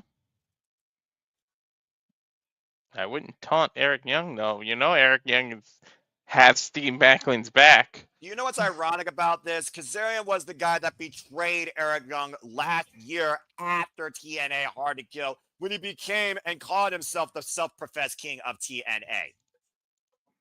Again, classless ads here. Again, Mackenzie Mitchell, you did not need to do that. Show us some spine like Cora Jade. Or not Cora Jade, Jay Chung. Jay Chung, all the best. Here's Macklin. And we Yes, know we what understand that Macklin's was fine. capable of, especially when there's some zip ties involved. Well, we saw literally what he did against Josh Alexander, proving that not only he's bulletproof, he could bring all the ammunition he needs for any fight. That is not one man you want to piss off, Noah. No, but that's one man who's dedicated to this craft known as professional wrestling and TNA. He's also the Wrestling Revolver champion with Killer Kelly in his corner. And he'll be taking on Myron Reed, I believe, here pretty soon at Wrestling Revolver. Go check out that promotion, folks. Mm-hmm. Oh, by the way, congratulations again to Killer Kelly becoming a killer mother, and congrats on your young daughter, Ruby. He's saying something to Eric Young. See, that serves as a distraction out there. Well, again, Eric Young's the guy that has lived and died 6 times over, but Macklin's also a man who showed his vulnerability and emotions. He opened up to Eric Young when he wouldn't open up to nobody else probably in this business. Last year, after their one-on-one bout at Victory Road, they became a tag team and literally won as a duo. But again, it was also because they shared a common foe in Josh Alexander and what he stood for, especially since his return to TNA from injury. And so it was like Eric Young threw all that away for power and for self-greed. Tag team made out of respect, and then look. Again, you gotta respect Eric Young. He literally is an OG. He might be the heart and soul nowadays of TNA. I just don't know if that heart is black or gold. Of course, Eric Young also is a Grand Slam TNA champion. Let's keep that in mind, Walter. He's won every title in this company. Oh, yeah. Signing Lariat by Steve Macklin and Kazarian. Of course, they're not going to even a female's title. We don't talk about that. Narrow press, and it threw me discombobulated there. I'm sorry. I brought back bad memories. Unfortunately. And I'm sure Macklin still has bad memories. The backstabber. Might have a bad back here, too, after that. Unfortunately, it's still part of TNA history, though, Noah. Well, I mean, again, I followed TNA since the company first came on the screens in 2002, outside the TNA NW one-night pay-per-views. I've been following since those one-night pay-per-views. And off the second rope. Ooh, nice springboard guillotine leg drop there. Trust me, Noah. I've had to deal with women laying in a cage, dancing half naked, the crazy shit shows that TNA originally was. I've been watching since then. Unfortunately, I do remember those times as well. I also remember when Toby Keith had a cameo against Jeff Jarrett. So I get it with the good, the bad, the indifferent, and the horrible that was the Immortal era. We got through it all. We finally found a destination outside Destination America and Pop on Access. And now we're in an NXT-TNA relationship. With TNA back to life. True letter form. No longer Impact Wrestling. Thank goodness. But wrestling still matters here, damn it. Fisherman suplex with a bridge covered by Kazarian and Macklin. Kick out at 2. That's a beautiful fisherman suplex, though. Well, again, for all the moxie and for all, the debacle that Kazarian throws on the mic and literally feeds his own ego bigger than all Eagle Page, he is an accomplished athlete here in TNA. He also is an OG. And he's a former 6-time X Division champion. Given the Shawn Michaels pose. Yeah, another all-time great from the Texas area. Probably the greatest of all time, in my opinion. One man that I have the utmost respect for in this business, literally leading the future of this business. Eric Young saying that he's telling people the truth, but again, truth can be taught in riddles where nobody gets an answer ever. Irish whip reversal by Macklin to Kazarian, takes him down with a clothesline. And another clothesline, and Macklin looking to mount a comeback here, try to rebuild momentum. Swing and a miss. Kazarian just underneath the ropes. Lufas Presto and Macklin teeing off against the Supplicant King of TNA. Down with the king. We all have our own truths. The truth is to someone's individual doesn't mean it's just the truth to them. Olympic Slam. Shout out to another all-time great Kurt Angle. They say the truth will set you free, but sometimes the truth really does hurt. Coming splash. Kazarian hump the trio. Oh, no, that's not where you want to be. Yeah, and I think Macklin's looking to tag him and bag him. Bang. Oh, boy. Macklin targets Sada Kazarian in his crosshairs. He tagged him and bagged him. Cover to win. And a kick out at 2 by Kazarian. Kazarian able to muster up the strength to kick out there. Yeah, that was directly in the core there. You can tell that he's feeling it. Yeah, he's still holding on to his own abdomen. Might be looking for the KIA, double under DDT, and Kazarian scouting it, going to the apron. Great awareness. That's that veteran experience. Oh! And, of course, using the ring to his advantage, hanging Macklin across the top rope. And now he's looking for that slingshot. DDT! He got all of it. And cover, center of the ring, hook the far leg. It's a 2 count only. That was what was beautiful about it. He got it in the center of the ring there. Well, again, literally Kazarian has shown, especially this return, this attitude, he is willing to do anything to get ahead here in TNA. Looking for the chicken wing, and Macklin able to fend it off, though. He would leave no stone unturned to get to the one thing that's eluded him his entire career. Went for the KIA, and again, Kazarian scouting it here. Whoa. Nice submission. Center of the ring, and literally crossing the arms and trapping Macklin here. Dude, he's got his arms trapped, his shoulder pressured. He could pull an arm out of the socket, and then he's got his legs in a grapevine too. But Macklin able to free one leg, though, trying to fend off this hope of Kazarian, kicking away against the temple and the earlobe, trying to throw Kazarian's equilibrium, and finally does so. Macklin's height coming into play. Now, also that tenacity of a former serviceman. Mm-hmm. Not forget, Steve Macklin also served our country. Yes, he did. Macklin back on the feet, though. And again, Kazarian back to the apron. Swing and a miss. Swing and a miss. And, oh, good scouting. Again, looking for that guillotine leg drop. And it's gone! By Macklin, wipes out Kazarian on the entranceway. That literally was a bullet shot out of the cannon right there, the way he came out of that turnbuckle. Or through the ropes, I should say. Can Macklin continue this, though, and find a way to beat Kazarian? Throat thrust, though, stopping Macklin's ascent. Just when you think Kazarian's out, he just pops back up.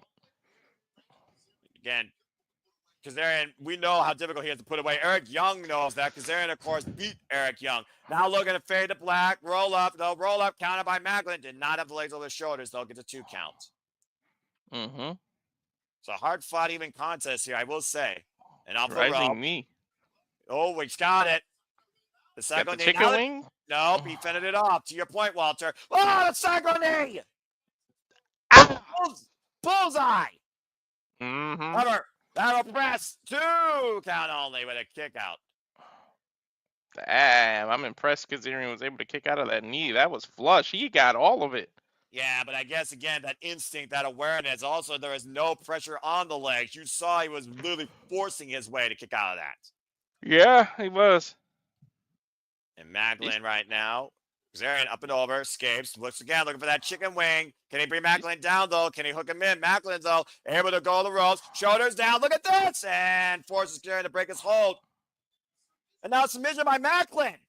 Yeah, but look at where Kazarian's feet are. Trying to stretch the arm, shades of his wife, the virtual Alfarazzo, but here's a crucifix roll up again, still holding onto that arm, though. Kazarian, though, able to change position. Gone down the chicken wing. Man, these two have scouted each other very well. Yeah, and look at this chicken wing. Center of the ring. Macklin is down in the middle. Kazarian's got firmly locked in. If he can scoot himself under his back a little better, it'd be even more devastating. Yeah, to your point, he doesn't have the body grapevine. And Macklin trying to fight back, trying to get to a vertical base. Now change his position, go to his knees.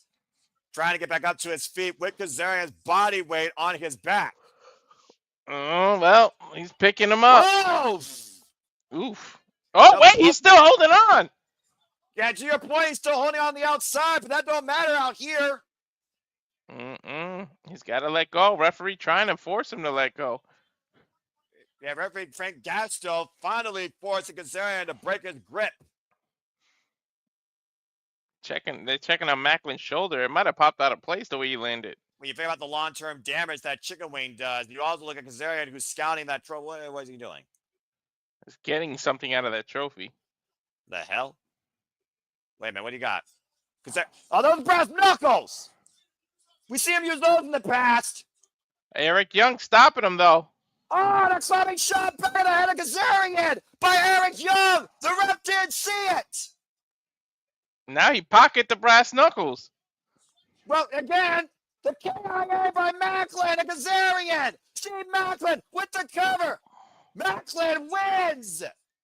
Inadvertently, Eric Young helped him on purpose, but I don't think Macklin saw it. He just took advantage of the situation. But I don't think Macklin was aware of what happened. Do you? I think, it's exactly your point. Why everyone was checking on the state of Macklin's shoulder and throat. Eric Young helped Macklin here legitimately win.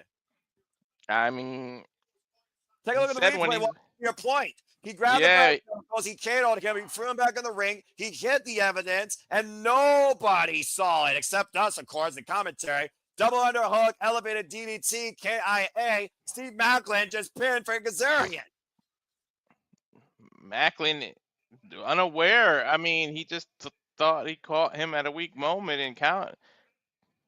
Again, all you need is that moment. But Eric Young also did tell Macklin, I'm always going to have your back.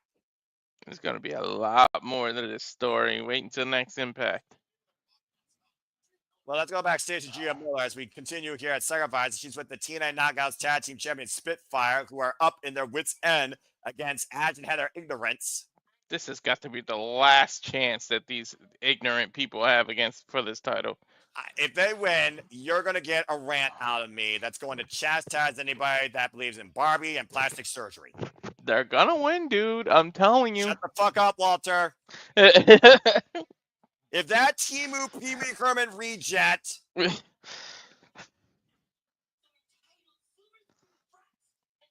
Judy Fred speaking words of truth entitled Silver Spoon Brats. Unintended, but Threat is fired up. I don't blame her.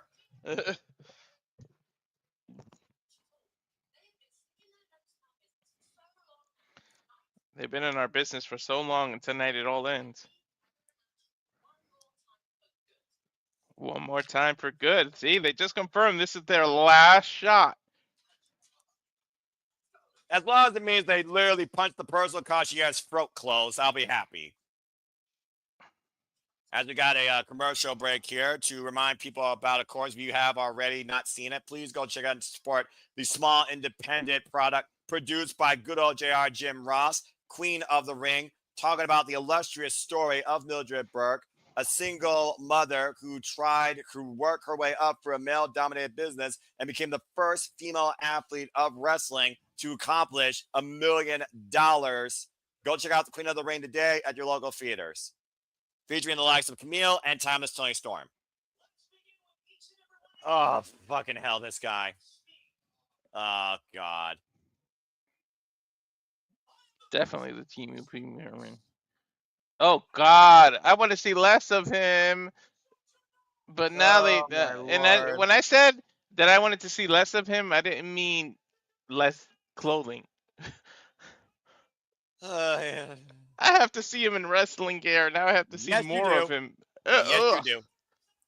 And my gosh. I thought Tessa was getting booed out of the building. He actually is a trained professional wrestler, though. I know, it's George Iceman. I watched TNA over the years, but I hate this gimmick with a passion. I know. Oh, God. And you may be looking at your future knockout champions, man. Yeah, I'm going to go into a rant out this world that's going to chastise every friggin' blonde and friggin'... Oh, God. I'm gonna lose it. I'm gonna lose it. I'm gonna lose it. I'm gonna lose it. I'm gonna lose it. I'm gonna lose it. I'm gonna lose it. I don't mind Heather's gear. Well, two of the three amigas. Oh God, these free fucking idiots don't even deserve to be compared to free stooges.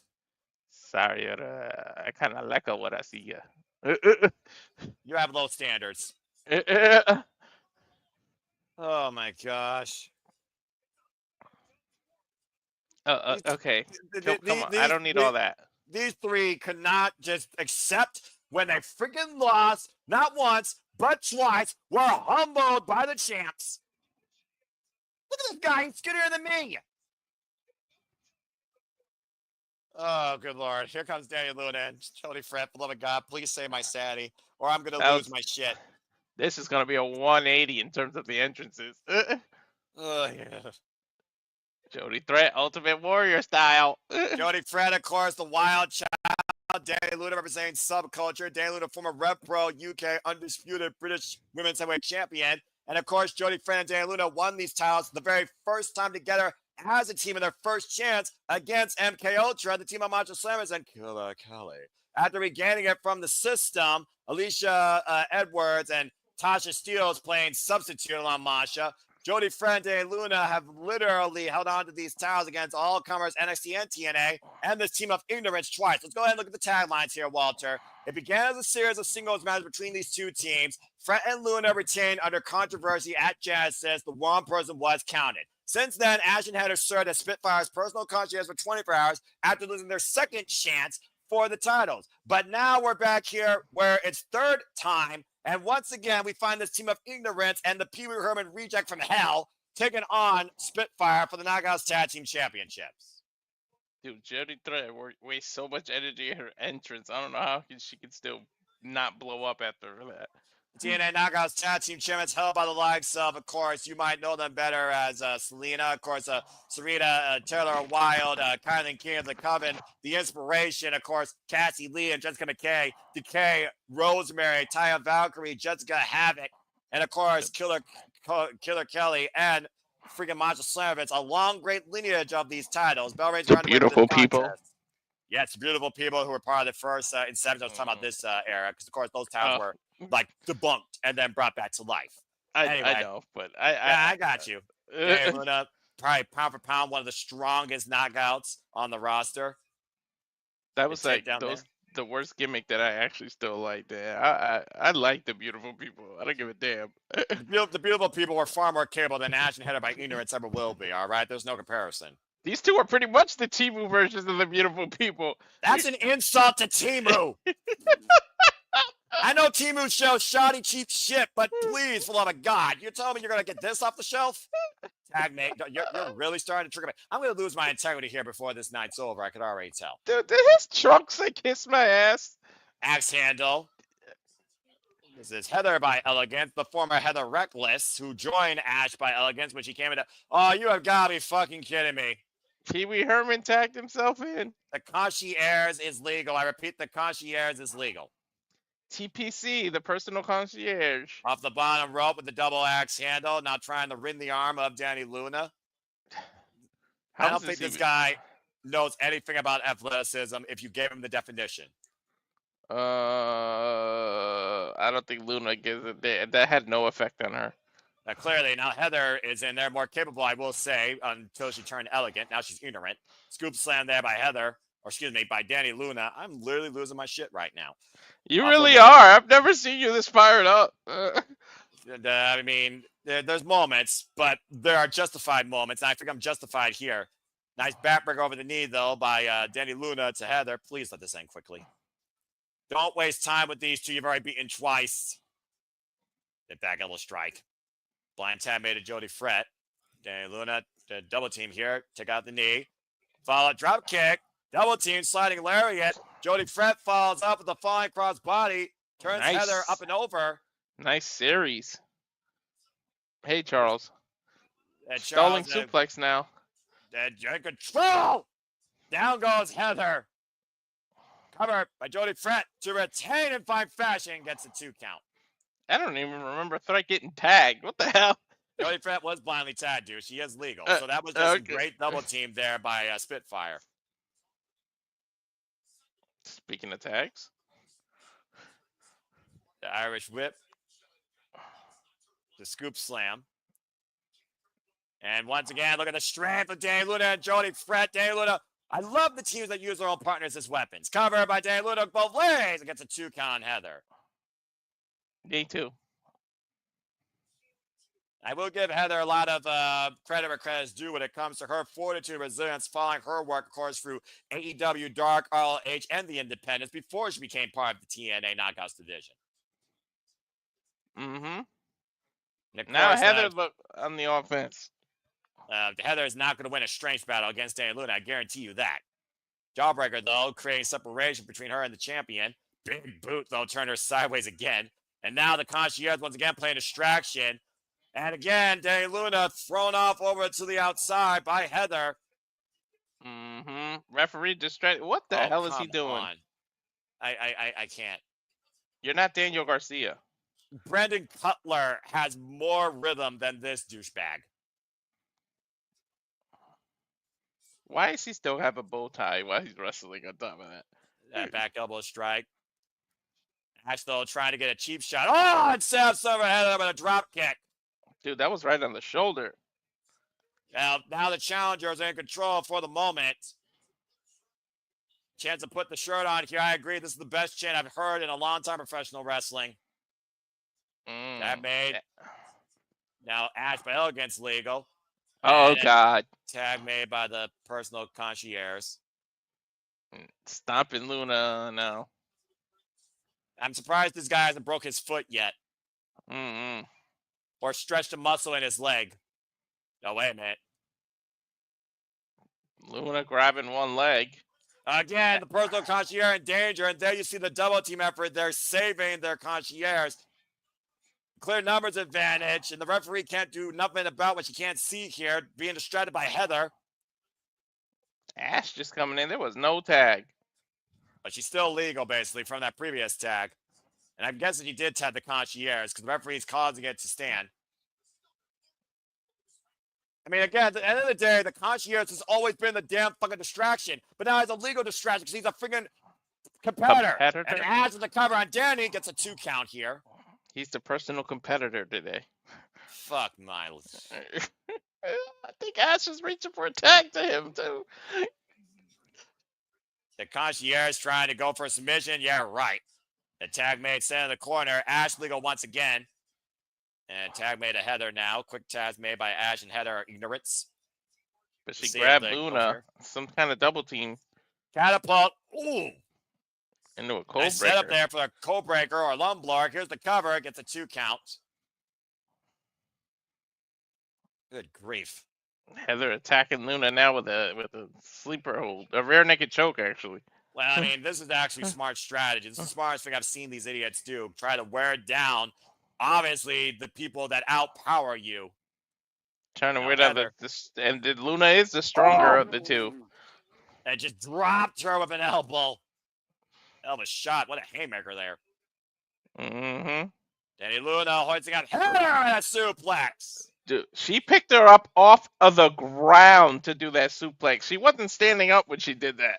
A critical moment in this match here for Dani Luna to reach over and make the tag to Jody Fred. Tag me to Ash. Tag me to Jody.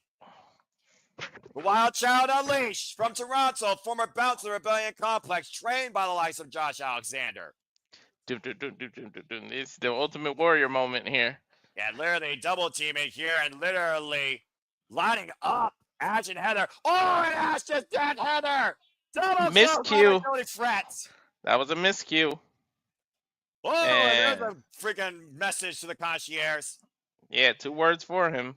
Yeah, no words needed. Action talked about. Off the ropes, pump kick, and look at this. Ash and Heather stacked up against the ropes here. Oh, and now look at this idiot. Oh, kiss my Ash. Okay. I should have known.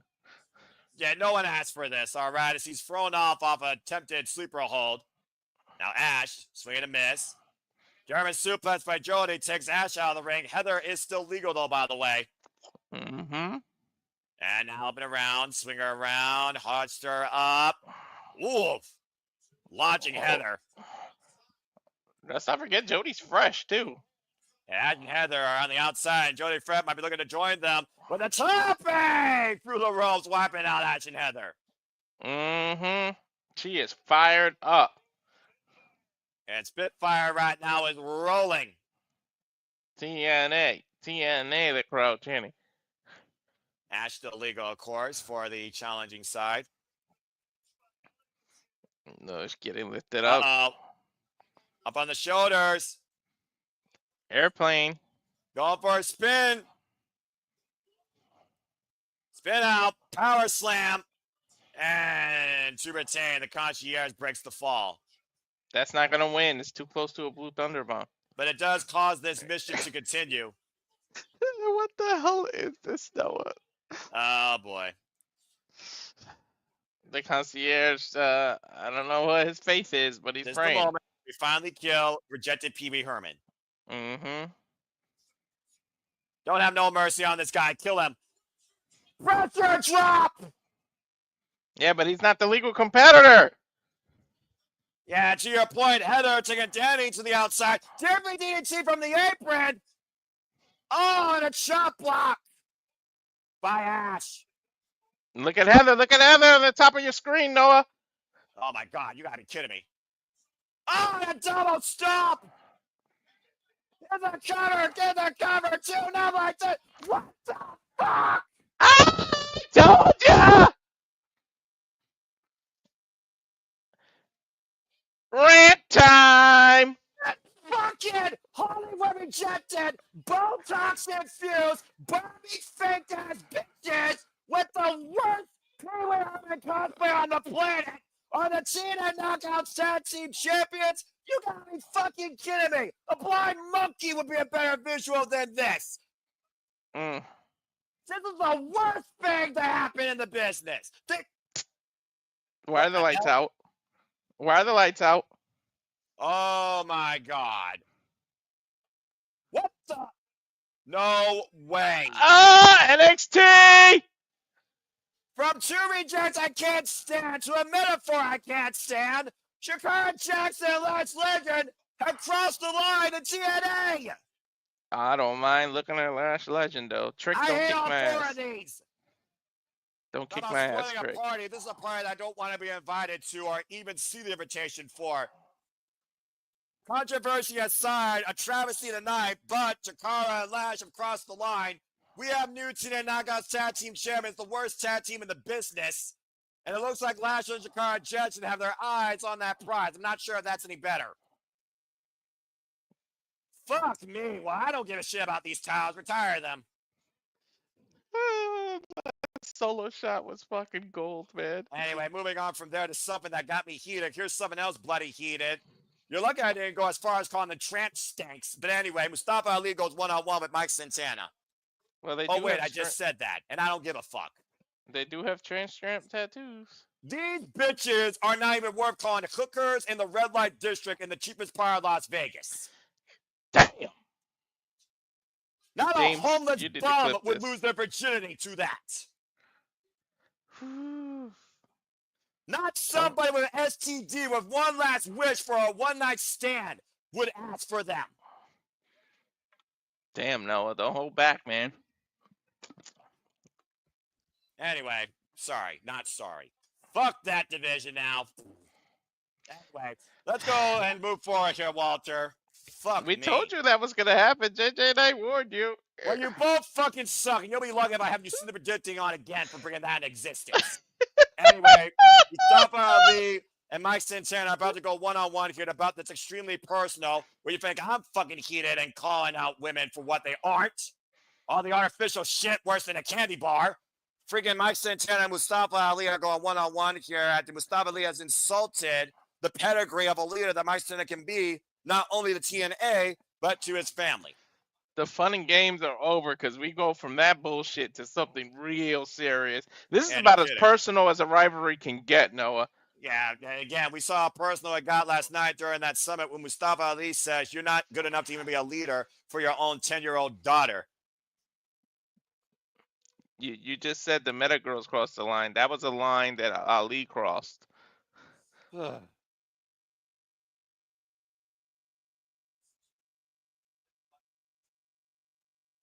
Man without fighting for something in life is a man who dies. The MO of Mike Santana, who's fought for everything he's gained in this new lease on life, as Mustafa Ali looks to take it all tonight. Let's go down to Mackenzie Mitchell for introductions. Again, I don't trust the public office running the country. But I damn sure don't know if I trusted Mustafa Ali after that freaking show of example last night. course, his cabinet will be escorting him to ringside. Tasha Steelz, his press secretary, and the great hands, John Schuyler and Dacian Hodge. I'm glad I don't wear a Fitbit because I'm pretty sure my blood pressure just went high. Talk about trying to really upset a public office. I understand freedom of assembly, but I don't know if Mike Santana can assemble enough strength within him to take down this force. Mustafa Ali, of course, took the X Division Championship to new heights last year, made history, of course, main eventing last year, no surrender, beating Chris Sabin for that title, only to lose it to Mike Bailey at Slammiversary. Was not seen since challenging Nick Nemeth for the TNA World Championship, returned to TNA last month in February, looking to run a greater campaign to become the leader of TNA as the TNA World Champion. Think about it. He elevated the X Division to the point where Moose wanted it. People like Moose wanted that title. That means he elevated it up almost to the same as the TNA World title.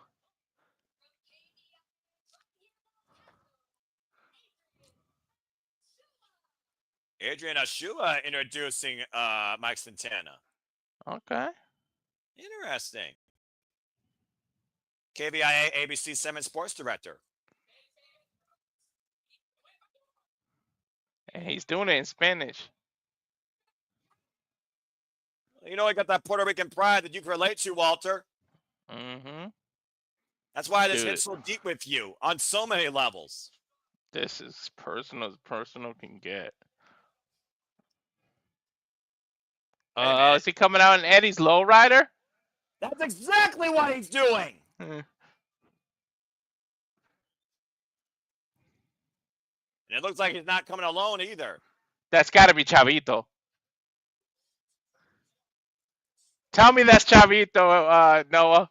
I'm not sure, but that's actually from the Lord's Car Club, apparently. He is riding in style here tonight, and we are bumping. They're calling Eddie. I don't think that's the lowrider SA. I still remember taking a picture in front of that cherry lowrider. One of my favorite vehicles of all time. I took one there. I don't think that looks like a female. I don't think that's Chavo. I'm pretty sure that's just an escort. Yeah. Was Mike Santana, man of the people, riding in style. Oh, look at the shirt! I'm your papi. I'm your papi! Órale! There's a lot of pride here with a man that is definitely proud and powerful. And he said, Viva la fucking raza. Wow. Born nasty, reborn as a father on new life, surviving his own demons, coming back into TNA last year. Dude, that was a cheap chance for the biggest pile. They should have had Chavo driving that. Well, the jury's still out if Chavo Guerrero is going to show up here tonight. I know he's supposed to work at the tapings, but again, dude, we still don't know. Mm-hmm. Coming through the crowd. He's a man of the people, Noah.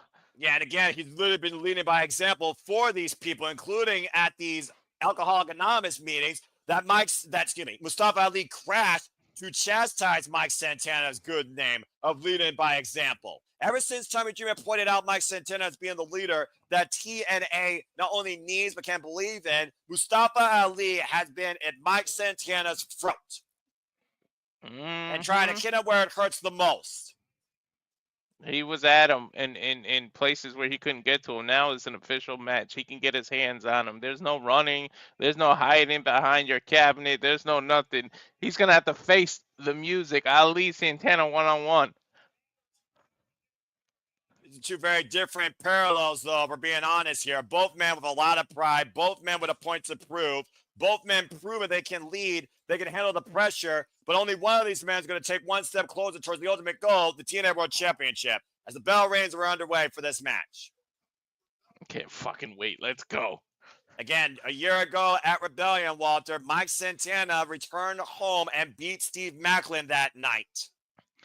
Much to my happiness. And, of course, Mustafa Ali lost the X Division Championship to Speedball Mike Bailey at Slammiversary.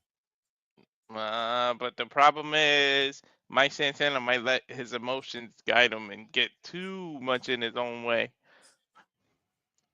He's saying that Santana can't handle the pressure, and to your point, those emotions get to him. The pressure might be in favor of Mustafa Ali, and Mustafa Ali exploits that to his advantage.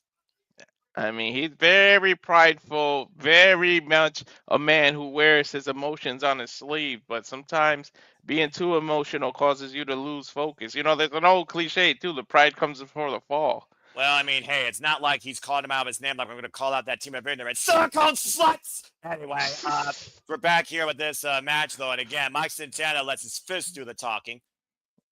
An Irish whip in the corner, swinging a miss. Mustafa Ali taking advantage. Of course, Mustafa Ali loves to employ the 450 splash, while, of course, Mike Santana uses the discus lariat, spin the block. Mm-hmm. There we go. Talking about this Mustafa. issues with alcohol, and again, my mom had those in the past, and that also hits home with me, too. Yep, I know a lot of people that substance abuse in my family. Yeah, and again, it's a real deal in this country, and it's getting more and more to become a rare problem here. Wow, what a move. Yeah, great agility there by Mustafa Ali, and great catching Ali into a power slam. You okay? The girls gave you a hiccup? I think I gave myself hiccups, which is extremely rare, but it does happen. Yeah. That's a pissed off you were. And now Mike Santana, well, he said I'm your poppy earlier. We are in the land of Latino heat, Walter. Mm-hmm. Los tres amigos. Oh! That was a good counter by Mustafa. Yeah, stopping the three amigos. Knife edge chop. Oh, there's a paintbrush. The size of strength advantage goes to Mike Santana here, clearly. Spraying off the second. Looking for the DDT. Might stand with the scout again. Let's try it again, Walter, shall we? One amigo. Swing the hips. Dos amigos. Send him for the ride. Maintain control. Tres amigos. Completes it in the name of the late, great Eddie Guerrero. Que vive la raza. And Mike Santana looking to follow up. Oh, man. Topic on Hilo. Flattens Ali and boots up to the heavens.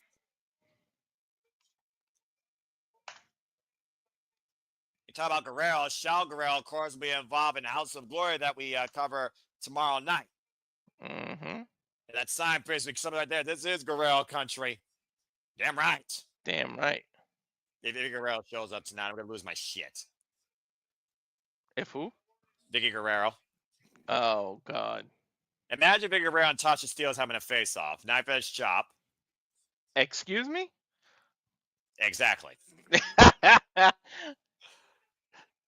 Throat thrust, but Mustafa Ali. With Mustafa Ali's strength is it's cerebral. He plays the mental warfare, as any political leader does. And again, notice his cabinet at ringside: Jason Hodge, John Skyler, and Tasha Steelz. Irish whip as Ali slides in between the ring and the ropes. Caught with a drop kick, though. Good drive-by meet-up by Santana in the corner.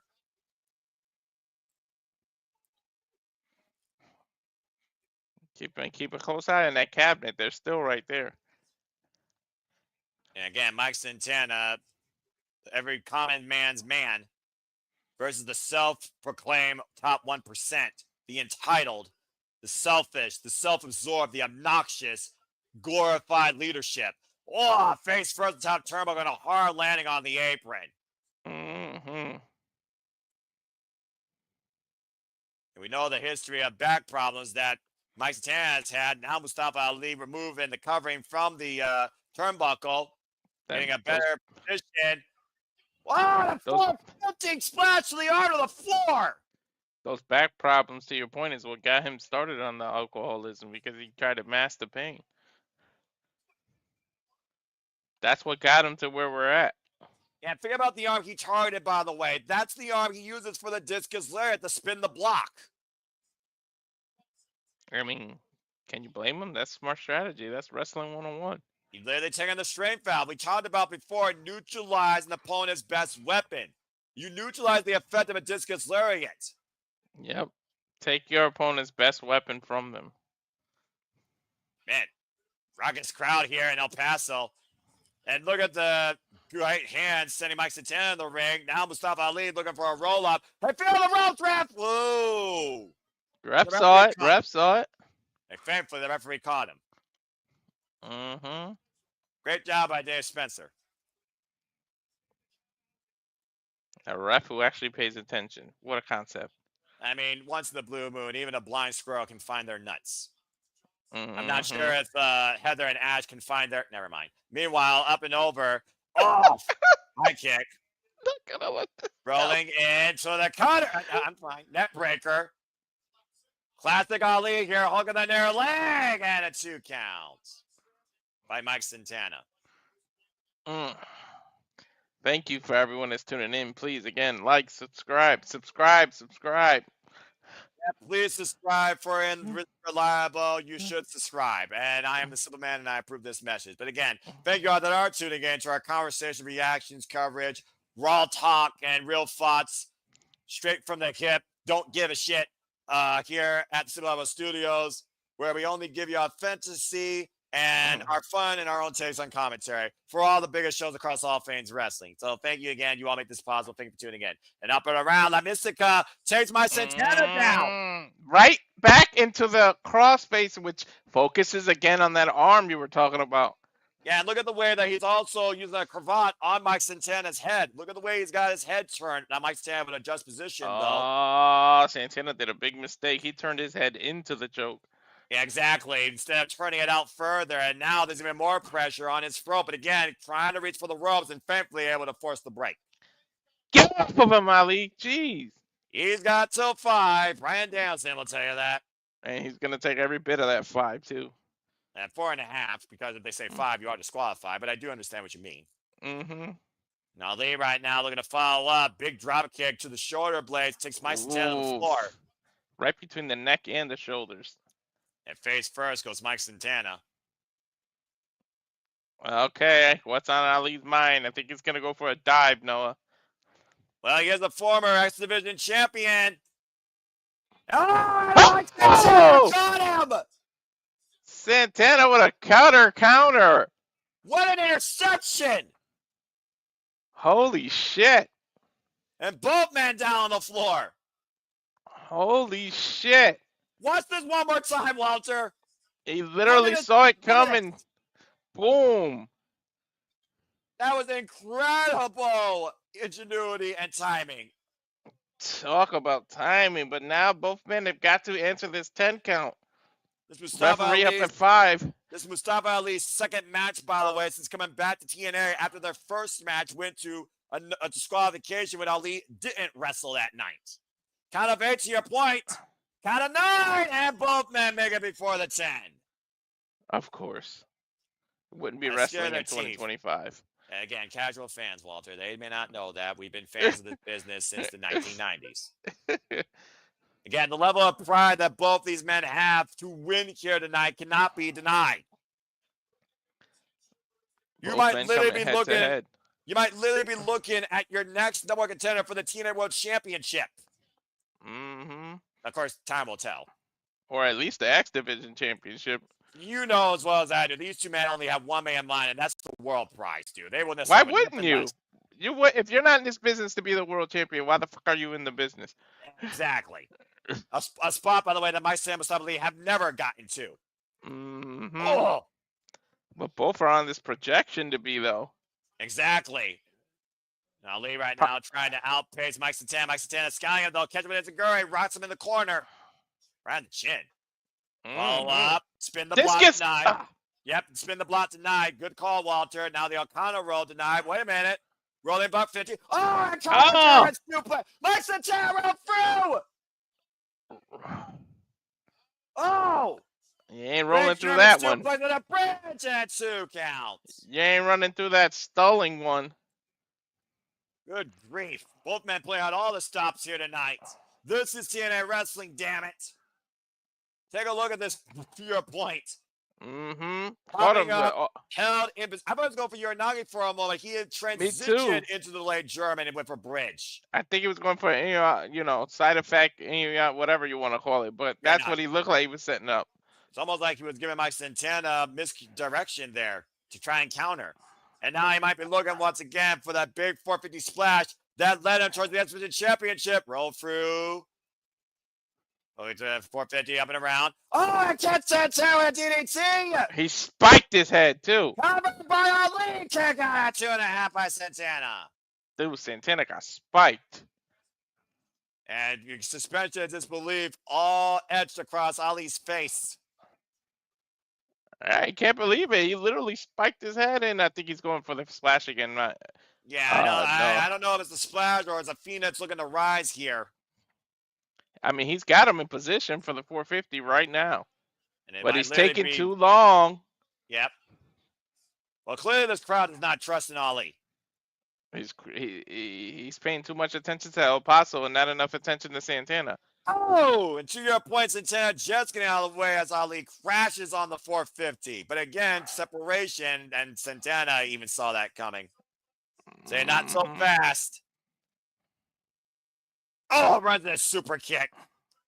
But look at the determination by Santana. Santana defiant, though. Yeah, but got caught with a high kick again. But Santana will not be denied. Rolls and oh, wow! Rolling cutter. 50 rolling cutter kick out of 2. Santana not done. Look, going to the corner now. And he might be He's going for homage. Frog splash. Frog star, frog splash, cover. 2. No, Ali bridges out. And again, Santana keeps on the offense. Belly to back suplex. Santana and Ali, what a fucking sequence. Take a look at the replay here, Noah. He was looking for that rolling cutter, to your point. Santana met him with the $150. The rolling $150, and then the frog splash. Shout out to Eddie Guerrero, but Ali defiant, bridging out of the cover. Just barely. That's a unique way to kick out, though. Shit. Oh, wait a minute. Watch Jason Hodge and John Skyler get involved here, protecting their president.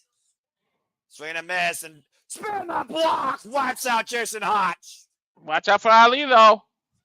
One cover. Ooh, Ali throwing off the second. Santana catching him with the powerbomb. Uh-oh. I think he's going to wake up to a lariat. Santana with one less weapon left, and here comes Tasha. Tasha putting her nosy ass in it. What do you expect? Of course. Referee distracted. Oh, and Tasha slamming a chase out of Santana. And Ali with a reversal. Cover. Give him the leg. He got the rounds. Ali steals it.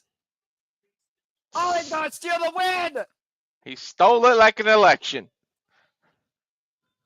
And again, the cabinet, team effort, propaganda machine led the campaign to victory out of nowhere. Santana can't believe it.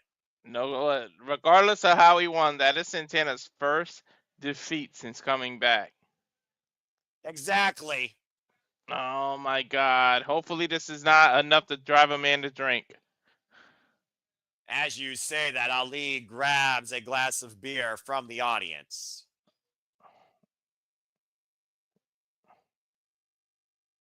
He's going to offer it to Santana. Look at that. He's going to leave it there to see if he will drown his sorrows in his addictions of the past. Mike Santana's path to purpose just took a hell of a detour thanks to Mustafa Ali preying on his past and getting the victory. That's real beer, too, folks. He took that out of an audience member's hand. That cost that audience member $20 probably. Give that shit back. I don't approve of the methods by Mustafa Ali, but call what you want. It was effective tonight to get the win at sacrifice. Sacrificing its own integrity. All it takes is one slip, one fall, one drink. You know, they teach you in the attic that all it takes is that first sip and you're downhill. So that's true. Mike, don't do it. Yeah, that again. This show, of course, brought to you by Queen of the Ring, based on the true story and Ash Avalon film, tailoring the story of a single mother that rose to the occasion in male-dominant business, become the first female athlete to earn over $1 million. The story of Mildred Burke, Queen of the Ring. Go check it out today. Speaking of Queen of the Ring, this next match is brought to you by Queen of the Ring. As the queen of the TNA Knockouts division, Masha is looking to smash Cora Jade. Will Cora Jade do the unthinkable? Will Elena Black prove she can smash Masha Slamovich, or is Masha going to send Cora Jade back to NXT empty-handed? Noah, time to get serious now. We already got serious in that last match, but let's go ahead and bring people up to speed with this. Masha Slamovich, of course, on a 2-year journey to win the TNA Knockouts World Championship. Culminated last year at Bound for Glory, beating Jordan Grace. She's now beaten since then the likes of Rosemary and Savannah Evans. But Cora Jade has crossed the line and has used her own methods, a kill warrant, to target the TNA Knockouts World Champion, saying that she is not the most dangerous, she's the most overhyped. All we've seen from Cora Jade since crossing the line is cowardly attacks from behind. When it comes to being face-to-face with the champion, we do not know if she can handle the lethal nature of Russian Dynamite Masha Slamovich. Not only do they have to contend with each other, but whoever wins, you know Tessa's waiting in the wings.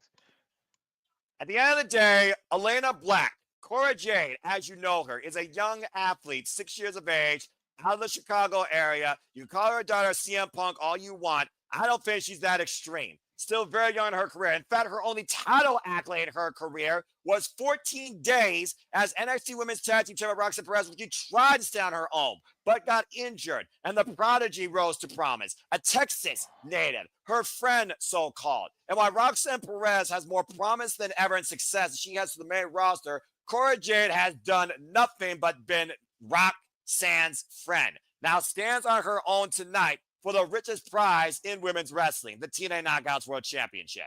Injury is part of the game. That's what plagued Cora's career, but can she overcome that now? And can she hang with Masha Slamovich as we have the liaison of NXT, the lovely Aliana Grace? Not many people can, I can tell you that much. You're damn fucking right. But again, Walter, in all seriousness, history could be made here tonight.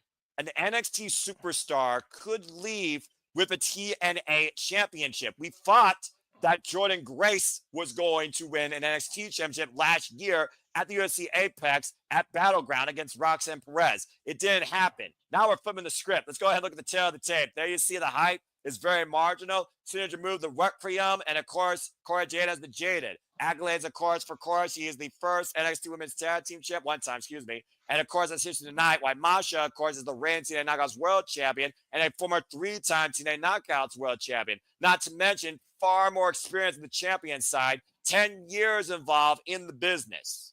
I thought her signature move was the snowplow. It got renamed. Oh, okay. And also that package power driver is the Requiem, actually. And she's been using that. Okay. All right, Cora Jade, time to prove that Elena Black is why you came to the dance in the first place. To be fair, you're right. History can be made here. Since this relationship began, we always wondered who was the first one that can win the other company's title. Once known as the Sorceress of Sin, now your resident mean girl of NXT, Cora Jade, taking a huge chance, creating her own opportunity here tonight to capture her first singles championship in her career. Remember, she's coming off of getting banged up and some kind of head injury. She was in concussion protocol. Thank goodness she was able to be cleared. Yeah, I never wish anyone ill will in this business, despite how much I might hate a couple of people right now.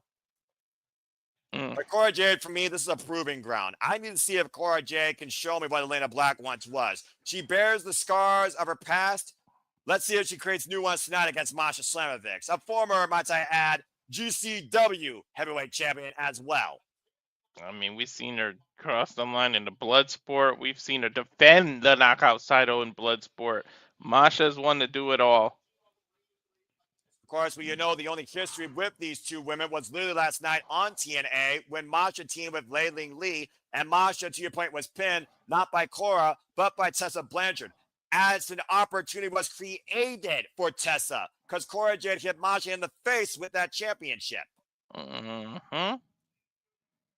But in the record books, it's still going to say, oh, Cora Jade holds a victory over her, though it was a tag team match and she didn't get the pin. But still, it's gonna say she holds a victory over her.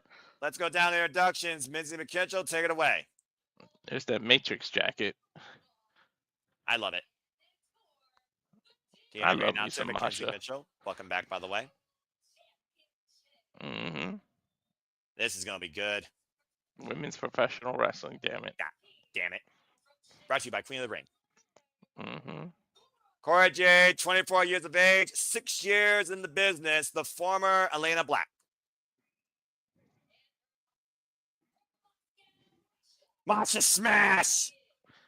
Moscow's own. 26 years of age, 10 years in the business, trained by the likes of Amazing Red. And again, Huh! Cora Jade from behind. Cheap tactic. The only way she can take advantage of Masha at this point. Call it what you want. It's still effective, Noah.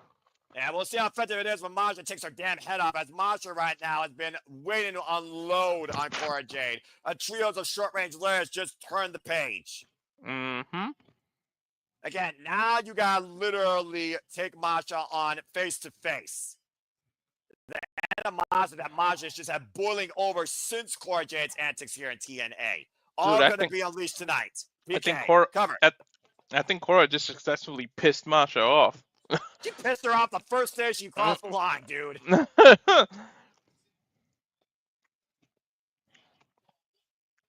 And What? Masha following it, and Cora getting out of the way for now. And I will give Masha- Cora Jade credit. Cora Jade does have some major wins in her young career, including against Bayley. Although the jury's out, if it wasn't for Roxanne Perez, Bayley probably would have beat her in that match.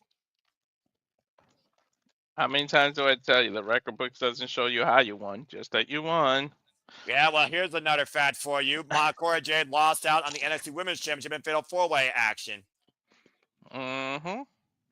And Cora Jade crawling for some sort of reprieve, dragging the apron towards the ring. Let go of the apron, Cora. Ooh, hit the midsection. Looks like a shot to the eye right there, actually, by Cora Jade. Well, the referee was that. distracted putting the apron back. Well, again, Cora Jade, team tactics aside, she's creating opportunities to take advantage and neutralize Masha's speed and power. Here's a cover, out the far leg, get a 2 count. That was weird. Cover after no move. Well, like you said, sometimes you don't need a move, sometimes you just need a tactic. And Hey. Masha Slamovich, of course, been fighting her whole life. Former TNA Knockouts Tag Team Champion 3 times. Former AAW, WXW, West Coast, GCW, double stomp there. Right to the back. GSW champion. Cover, hook of the near leg, and a 2 counts. Don't need a move. All it takes is 3 seconds, right? We've seen surprise roll-ups win titles, right, Tony? Exactly. Fundamentals in wrestling still matter. And Cora Jade might need that here just to pin Masha. Because you sure as hell ain't going to submit her. You all right there? Yeah. Woo. Yeah, that went down the wrong pipe. Yeah, exactly. Masha Slamovich, by the way, has been the TNA Knockouts World Champion since Bound for Glory last year for 140 days now, going into her 7th defense tonight. Oh, what an elbow strike to the back of the neck. Here's a cover, hook the far leg, and a 2 counts. Say what you want about Cora, but she is on her, and she is on Masha's behind. Again, not giving her any rest. Well, again, TNA Knockouts have been a trailblaze for the women of this business. The alternative when a woman can truly be themselves and hang even above men and find their own identity. Mickie James, Tara, and so many others across the history of TNA have proven it. Sometimes all you need is an opportunity. Everyone wants to be a part of the TNA Knockouts division. Everyone wants to be a part of the TNA Knockouts Championship. Elbow strikes here by Masha, trying to break up the sleeper hold. Kind of a super kick, though, running in, though. Great scouting by Cora, immediately going for the cover. There's a hook on the near leg, and a 2 counts. Super kick right to the abdomen, too. That'll knock the wind right out of you. Jordan Grace, of course, Masha has already defended this against Alicia Edwards, Ling Lee, Jordan Grace, Tasha Steelz, Rosemary, Savannah Evans up to this point. Not to mention, to your point, in Bloodsport via TKO victory that night. Masha literally stopped the unstoppable, the juggernaut. Like, no one was beating that woman, and Masha was able to beat her for that title. Well, Masha's been on this 2-year journey to get to this point ever since coming into TNA, where at first she was undefeated. And who broke her undefeated streak? None other than Jordan Grace. Spinning Solvat to the midsection. And again, Cora going right back to the hair, creating opportunity where she can, taking the champion down. Now going for the cover. Hook on the far leg, referee in position. Out of position at first, though, gets the 2 counts. Masha lost some confidence after losing to Jordan Grace to the point where Masha ended up teaming with people by force. Ended up a Knockouts champion, but you know she didn't want to be part of the system. Well, what about Cora Jade for that matter? How much confidence did she lose losing out on the NXT Women's Championship? And she loses tonight. What does that do for her future? I mean, the injuries is what lost her confidence. Wait a minute. Roll for escape. Looking for a kick. Drop toe hold, though. Sends her face for a second turnbuckle. Oh, how about a kick by Masha Slamovich. Now Masha out of the corner. Big missile drop kick takes Cora down. But her back is jacked up. Cora been working on her back. You can see every little time, every move Masha hits, she winces in pain. Look, now she got hit in the back of the neck. She got hit in the shoulder with that elbow. She worked on her back. What is that? Well, clearly she's setting her up for, I would think, the Jaded. Is somebody bleeding? What was that on the mat? I'm not sure, actually. Blood from the first match earlier? No. That's fresh. Something happened.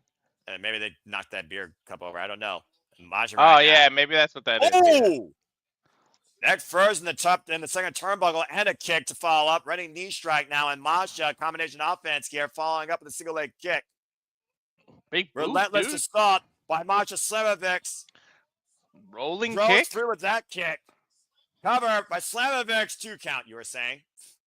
That's a nice rolling kick. I don't know. Whatever that is, it looks purple, so I don't think it's blood. I don't know what the hell that is. I got no idea. Maybe Ash shit. Maybe those elegants shitted some bullshit out. Look, I'm about to say an insult that's going to offend a lot of women if you're not careful. I've already exhausted, I think, everything I could right now out of the goodness of my heart and the blackness of my heart. Don't push me again. Cora Jade right now. Ooh, kick to the arm, to the damage arm, to your point. Preventing Slater from hooking her. Positive for the Requiem. Mm-hmm. Now brazen up against the second rope. And Cora again just wearing down the champion. I would give Cora credit's due. She came in here with a game plan, and she's sticking to it. It's been smart so far. Mm-hmm. And of course, NXT, literally the learning experience of WWE. Cora Jade still so very young in her career. Oh, God! She did a destroyer on the freaking apron. Well, you know how bad that is, because that's where wood and steel meet, and it wins every time against the human body. The problem is Masha has championship advantage, and look where she fell, Noah, to the outside of the ring. Now Cora's got to drag dead weight and put her back into the center of the ring to cover her. Yeah, but if nothing else, it gives Cora a great time to recuperate. Yeah, but the referee's counting. You can't let her get to 10. You don't win the championship. Yeah, I'm about to say, I don't know if Cora's pride's getting the better of her just to make an example at the expense of the champion, or does she actually want the title? I think she just realized it. Again, the only way title changed hands is via pinfall submission inside the ring. Now finally bringing the champion inside the ring. Cora Jade a chance to make history here tonight on behalf of WNXT. And now going for Jade and got all of it! Too close to the ropes. Do we have a new champion here? No! The foot on the rope to your points. I knew that. That was way too close to the ropes. That was poor ring awareness by Cora Jade, who had the champion, I would have thought, nearly dead to rights. No, you said she's young. That's that young inexperience. Great way for Slamovich to know her ring surroundings. I think she's going for Jaded again. Nope, double underhook. Nope, jackknife, float over, cover. Again, the back, though, unable to hold her down. Quick kick by Cora Jade again, rocking the champion. Caught her right in the jaw, I think, Noah. Big elbow strike. Masha may be out of it. Yeah, again, but I don't know if that scream just woke a fire in Masha or Cora Jade's downing herself. Open palm strike to the chest. Ouch. And Cora meeting in kind to Masha here. Both these women testing their grit and their spirit. Again, this is a battle of power. I don't think Cora Jade's going to win this. Exchanging elbows now. Oh, man, combination with the spinning back fist and that leg kick. Stuck underneath that. Big elbow strike rocks Masha. Rising knee strike. Cora Jade with the receipt. Get Cora credit. Able to take that and get this return back. Oh! Spinning back heel kick. And the waxing out connects. Masha smashes Cora. Simple as that. Out of nowhere, she just hit the Requiem and stopped Cora Jade in the middle of her momentum. Just like that, the TNA Knockouts World Champion rolls through NXT's Cora Jade. Cora Jade, another victim of her own kill warrant. Let's take a look at the replay here. I'll give Cora credit. It was a strong effort. She had a smart strategy, but that Requiem, that package pile driver, nobody kicks out of that. Dude, Cora was on fire too, man. Well, but again, that overconfidence. If you give Masha a moment, all she needs is that moment to hook you up and drop you on your head. But Tessa is now going to be waiting in the wings. Well, again, let's thank the liaison, Ariana Grace, for making this match possible. And maybe we'll get another buddy from NXT, like Soruka or Zarya, or maybe even Jada Parker, crossing the line as Masha welcomes all challengers. A great effort, though, by Cora Jade, and good luck in your future. There's still history to be made. Somebody's going to make history eventually, you figure. Yeah, well, again, history continues to unfold here at Sacrifice as Cora Jade crossed the line but failed to capture the TNA Knockouts World Championship. Congratulations to Masha Slamovich. Again, who the hell's going to beat this lethal weapon? Be careful. I feel like Tessa's going to come up behind her. Yeah, right? And speaking of NXT, let's go back to NXT Robot that we covered, Walter. Speaking of across the line, Musanova Femi had a heavyweight slugfest for the ages. Two proud men with Nigerian heritage fighting over the NXT Championship. It was a ridiculous physical classic, and nothing was left to chance. Both the match never said wasn't going to happen. Will you stop that? And also, Fraxium challenged the Hardys for the TNA Tag Team Championships, but one miscommunication cost Fraxium from making history, and a twist of fate, Swanton Bomb later, the Hardys retained. Mm-hmm. An incredible show, arguably the show of the week from the theater at Madison Square Garden, as this NXT relationship continues to be the talk of the business. Something tells me that won't be the last time those four meet. But of course, we can talk about the Hardys. Both Hardys got to turn their attention tonight to different agendas. Jeff Hardy especially, because Jeff Hardy has a chance to become the X Division Championship for the first time in his career in a match that is right up his alley. It's Moose versus Jeff Hardy for the X Division Championship in a ladder match. You know, we said earlier that most of the times champions have a championship advantage. There's no advantage in a ladder match. Yeah, exactly. I mean, literally, the only thing that limits you in a ladder match is your imagination and your fears of expectations of what it takes to climb the ladder and seize the title. Way easier said than done. Ask Kevin Owens and Cody Rhodes, and what's been my favorite ladder match so far this year. Can this surpass it? A brainchild of one half of Team Extreme itself. And let's keep in mind, Walter, Jeff Hardy has pinned Moose twice within a month. I can't tell you the last time someone did that in TNA. Multi-person circumstances aside, that's still huge. There's no pinning tonight, though. He doesn't need to pin him. He needs to climb. It's almost like Moose is not afraid to take this outside his control, as he still trusts, of course, that the system will work. The face of the franchise looking to show why the X Division Championship is the most prestigious championship in TNA. Jeff Hardy, who's literally held and won the friggin' TNA World Championship in a ladder match. Well, what better way to prove you're superior than to walk into somebody else's environment, somebody else's match, and conquer them, proving that I'm the better man. He's literally walking into a match where Hardy has almost double the experience in here. And to your point, Jeff Hardy has been involved in 39 ladder matches now. As both competed at Roadblock in New York City, only Jeff Hardy was successful. Jeff Hardy with 2 pinfall wins recently in tag team action. And this is a first ever ladder match for Moose, who has a height advantage. First time ever. Doesn't need to climb as high when you got a height advantage. Not even you're 6'5". Mm-hmm. Here we go. Well, I'm expecting Jeff Hardy to break his body.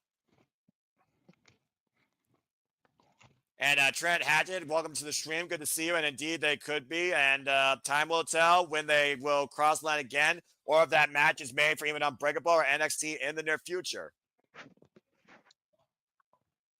Well, the positive of that would be that means that they won't have the title for long. Look, neither of those teams are on my radar to call TNA Tag Team Champions. I'd rather see the Secret Harvest as tag champions again. I'd rather see the Inspiration as tag champions again. I'd rather see the Bellas as tag champions again.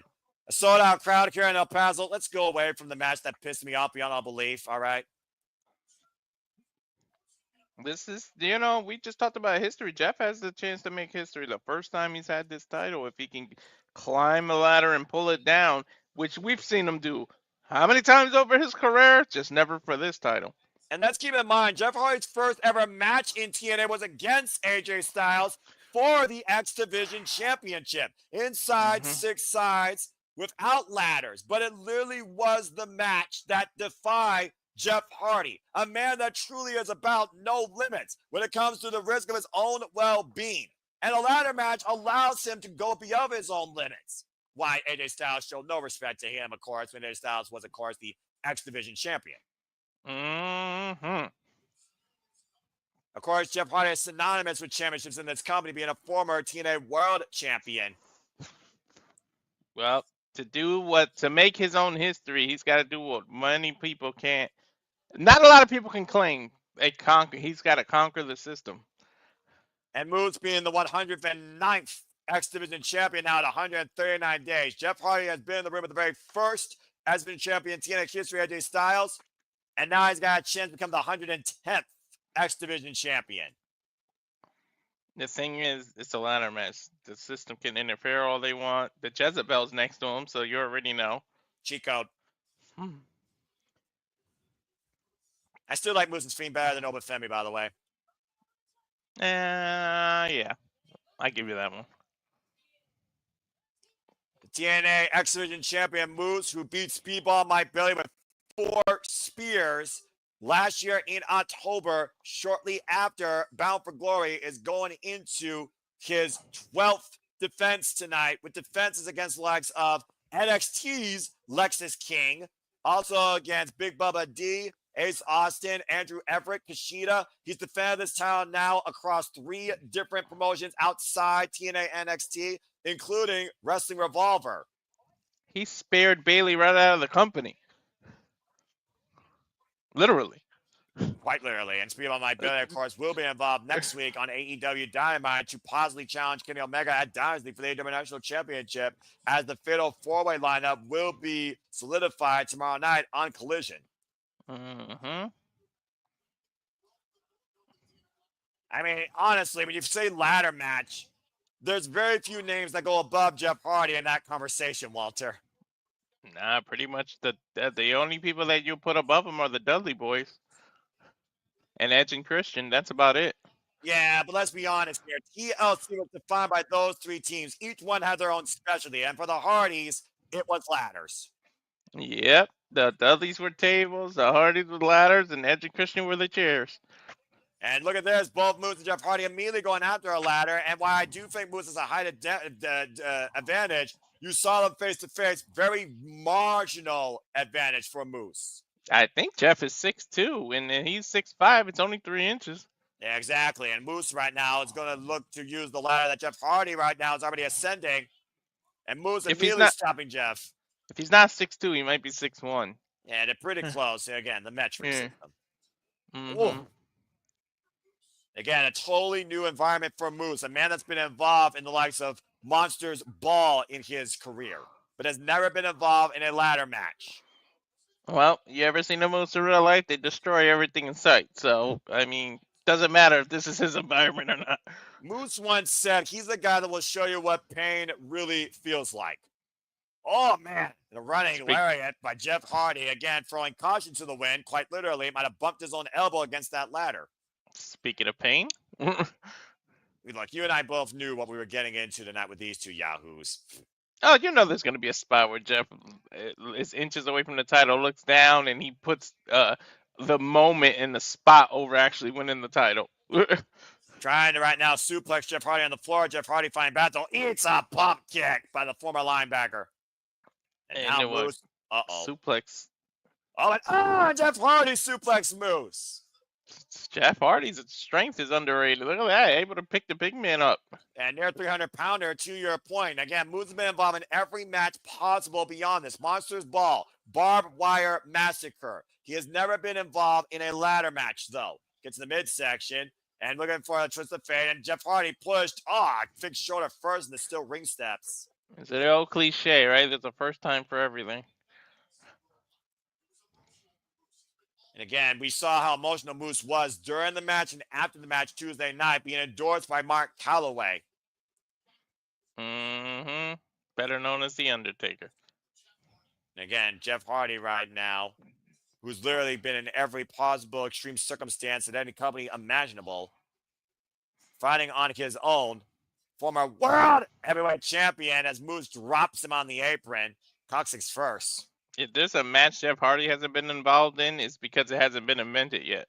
That's probably accurate. Of course, it was the enigmatic brainchild, Full Metal Mayhem of Jeff Hardy that allowed the Hardys to win the TNA Tag Team Championships at Bound for Glory against the System and the ABC, to your point. Mm-hmm.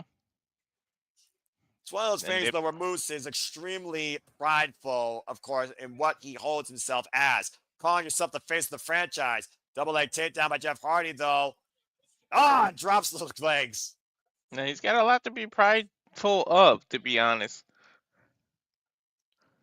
And now the elbow drop, just forward offense here. Jeff Hardy on the floor to Moose, trying to neutralize the opponent and exploring the space. Again, the whole point of this match here is to incapacitate your opponent enough to climb the ladder and seize the title. The key word is incapacitate them. You go too early, then obviously they're able to knock you off. Oh, Jeff, good grief. His own spray-painted Joker ladder. I recognize that ladder. I think that's from Bound for Glory. That's the tallest ladder in the history of ladder matches. That literally is a 25-foot ladder. Look at it. Yeah, I think literally that's the same ladder they used to climb for the titles while they're at Bound for Glory. Mm-hmm. Could it be the same launching pad to heaven for victory to Jeff Hardy here? Oh, my God! What the hell? I'm not sure if that Bronco Buster on the ladder hurt Moose or Jeff Hardy more. I don't know how smart that was. Well, he's got kids.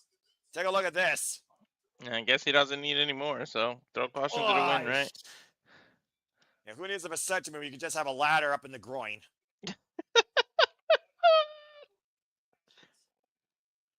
And of course the Irons West tables, you freaking heathens. Jeff Hardy continuing to create a world of his own imagination. And right now, Jeff Hardy with a chance to climb his own ladder to success, quite literally. Mm-hmm. That big-ass 20-foot ladder. Look at that. It almost there is no the title. There's no space between the top of the ladder and the title. That's ridiculous. Now Jeff Hardy making the ascent here. Might have a clear path towards the Ultimate Championship of Moose. Oh, and a chair out to the leg. You made a point earlier. You have to incapacitate your opponent. He obviously didn't do that before climbing. And right now, Jeff Hardy in Moose's clutches. Oh, God, what a power bomb. All the way down to the mat. This may be Moose's opportunity. And again, height advantage. He doesn't need to climb all the way to the top of that ladder. Now, face the franchise with different intentions here. There's already a ladder set up there, so why not just use that ladder? That goes to the inexperience of ladder matches with Moose. You got to think if Moose is used to ladder matches, he would have known to climb the ladder that's inside instead of going out. But then again, what the hell is in his mind? He probably just wants to go for more punishment. Well, I mean, again, we talked about prideful. Let's also keep in mind Moose is very vengeful. Again, Jeff Hardy did pin him twice. Very few men have pinned Moose twice in TNA and did not get a receipt from it. Mm-hmm. I think Hendry is the only other one that did that, right? You'd be correct. And again, Hendry is the reason that the system failed at Slammiversary last year. And look where Hendry is at now, the TNA World Champion. Meanwhile, Moose is creating a retro set here with that ladder that does not look completely steady, in my opinion. I don't think it's even perfectly down on the mat. I don't think so. What the hell is he doing? He created a bridge. Oh, he's going to powerbomb him through it, isn't he? Oh, maybe he wants that ladder to be more stable. Uh-oh. Now Moose hoisting up Jeff Hardy. I think you're right, Walter. Oh, the ladder bridge. That's one time I didn't want to be right. Oh, and Jeff Hardy in a fallen slump. Mm-hmm. Sliding off that unforgiving, unrelenting rung. Watch this one more time, Walter, and look at the way Jeff Hardy lands. Look how the ladder collapsed. I think That's he broke the somebody's rung off the ladder. That's somebody's spine across that shit. It's a lot of pressure coming down. And that ladder somehow is still standing. Nothing. Again, like you said, it's not just about winning. It's about making a statement. It's about not only trusting the system, but nobody can beat the face of the franchise here in his house, TNA. Now Moose bringing out a table. Moose with a cheddar cat smile. You know, for somebody that's held a lot as a villain in TNA, you got to consider the TNA favorite respect the hell out of him. They do. Look at the reaction he got when he crossed over. I mean, he talked about that with Sheriff Schreiber, how in NXT he was looked more as a welcoming face versus the fact he is a villain here in TNA. And Moose right now setting up a table here in the corner. Well, you got your wish, Walter. You got tables, hours, and chairs. Every ladder match becomes a table ladder chair match. That's accurate. Is it going to powerbomb through the table now? Jeff Hardy says Moose up and over, landing hard on the apron, lower back first. Oh, now Jeff just literally throwing his body into Moose every way he can. If anyone cares less about their own body, it's Jeff. TNA chants me out loud and proud. Jeff Hardy, former TNA World Champion, by the way. Jeff Hardy literally, fittingly sacrificing his own body. Right? Former 3-time TNA World Champion. Had his own title. Ugly piece of shit, but his own title. Yeah. Right now, literally climbing across a very unstable bridge, and I sense disaster. I don't think that ladder can handle both their weight. Oh, wait a minute. Jeff Hardy's there at the title. He's got fingers on it. Trying to catch the next division championship. And Moose really trying to steady his footing, and Hardy realizing Moose is right behind him. And both these men in a very precarious situation. I think he's going to, oh my God. Do I even want to say what I think it's going to be a twist of fate off that bridge. It's a very dangerous situation, Walter, to your point. Oh, God! With the fake crash and burn off the ladder bridge! I hate it when I'm right, Noah. Good grief! That's twice in this match I knew what was going to happen. Take a look at this. I might as well play the lotto at this point, right? Yeah, very curious situation. I think they broke another rung off that damn ladder. Think about, but I just want to put it in perspective. We started the night with a man getting stapled tongue to the turnbuckle and having paper cuts and power on his face. You got to remind me. Two men trying to do everything possible with a ladder at the risk of their own well-being. I've Choppy able to slow Jeff Hardy's ascent here and perching Jeff Hardy in the top turnbuckle. I don't know if he can use that ladder anymore. The ladder completely broken apart, and Moose, I think he's finally sending that ladder to the outside. What the hell just happened? He just flipped off of it? No, that's not the camera off the cameraman's shoulders. Oh. Again, no one's safe. Watch out here. And now there's no ladder in the ring. Ah! Chop!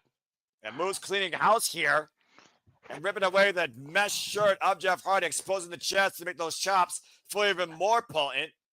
You need the ladder to win the match, Moose. Again, Moose doesn't want to win right now. He wants to punish Jeff Hardy. This is a message. Superplex! He's holding on.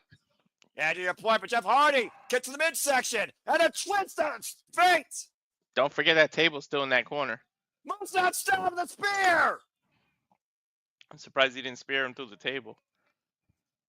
Instinct is a crazy asset in this wrestling business. Tell me about it. Both men down, but who can climb to the top to grab the title? Good grief. Maybe my new catchphrase. I don't know. It's Safet. Safet owns it. I agree. Again, there's no ladder in the ring, though, to your point. The only way to win is to climb a ladder. As you see the referee Mm-hmm. cleaning the debris. Both these competitors clearly not with any intentions of climbing the ladder anytime soon now. Pump kick again by Moose meets Jeff Hardy in the middle. Fall up again. And Moose and up and over. Good God! Ladder tailbone first brace against the ring apron. Damn. Ouch. Ooh. Now, see? Hardy opting to try to go punish him. Right now, I would take that ladder, go back in, and win this match. That ladder didn't even buckle under Moose's weight. Some more wood coming into play, I think, Noah.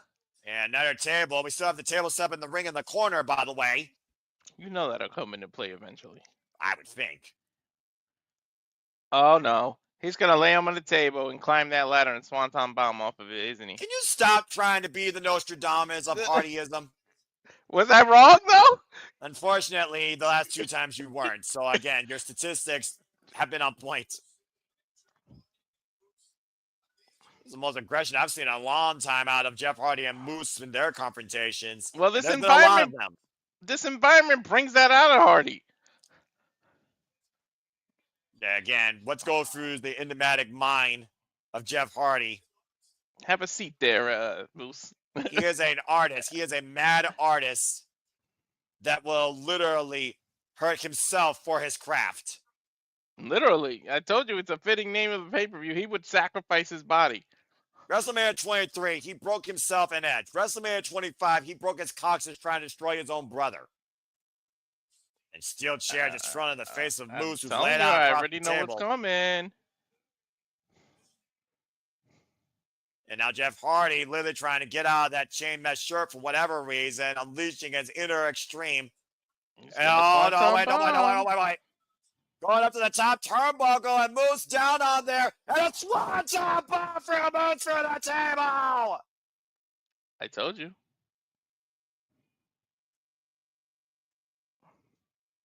Damn. Moose checking on him, too. I saw that.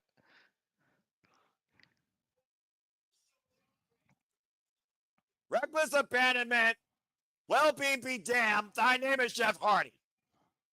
Oh, my God. I didn't notice that. Look how he landed on the edge of the table. You saw that? Yeah, exactly. And also that chair braced up against it. Yeah, I told you he was going to swanton bomb it to the table. That's 3 for 3. And again, let's remind people, this is a ladder match. You win by climbing a ladder. It's a TLC match by another name. Every freaking match a TLC match when it doesn't have disqualification. Jeff finally getting the concept. That's a big-ass ladder, too. Not as tall as his enigmatic ladder. But to your point, Jeff Hardy now stands alone in the ring. Moose laid on a heap. Jeff Hardy now ascending the ladder. Might be becoming the X Division champion. Look at the corner of your screen, Noah. Oh, and Alicia Harris with a kendo stick to your point. Told you she was going to come into play. The kendo stick coming into play. You knew it would. You knew it would. Of course the cheat code would come into play. I knew it would. Jeff Hardy grabbing the kendo stick, though. Wait a minute. Oh, just the fence of Alicia Edwards. Where's Reba Hardy? She should have came out and didn't. Wait, Moose. Spear for Jeff Hardy for the table in the corner. Called that, too. I knew that corner table was there for a spare. And again, Alicia Edwards set up the perfect opportunity for Moose there. When you watch Jeff Hardy as much as I do, you just know what the hell's going to happen. Broken body. Right? Now Moose trying to set the ladder up in play. Jeff Hardy's down. Alicia Edwards down. And now Jeff Moose with a clear shot to climb the ladder and regain his prize he came in with tonight. Once again, looking down upon everybody here in TNA, and will remind you as he grabs his X Division champ. I'm not sure if he's comfortable on ladders, though. I don't Taking know. ground, but solid grip moves, but still X Division champion. I've only gotten Just one match the wrong system. so far. That went about as well as I expected. Yeah, I think I've only gotten one match wrong. And unfortunately, Walter, that is indeed how the system works. And you knew it. I don't think he's comfortable on the ladder at all. Yeah, for a first time ever ladder match, I don't think he wants to go back through this experience. Let's take a look at some of the highlights here. I'm just glad neither man broke their leg off that suspended ladder bridge that twisted the favor with both men out and somehow moves. Overhead body drop on that suspended ladder. Fight was done there. Jeff Hardy throwing caution to the wind. Swanton bomb up the top rope. Through a ladder, through moves, through the floor. And Alicia Edwards taking a bullet, sacrificing herself, literally, for Jeff Hardy to get speared by Moose as Moose climbed the ladder to finally still retain his X Division championship. Jeff Hardy did not have backup to tonight. To your point, no Reby, no Matt, nobody. Alicia Edwards and Moose proves to you once again why you should always trust the system. Too many in the system, man. If we get a look at them, look, they're cleaning up. Oh, look who's back there. I'll let you translate to your boy. I gave my heart and soul. I've been doing the right thing since day one. And I get robbed. People like me, they got to and they grab a Santino. I need you. Please. I think he's asking for another match.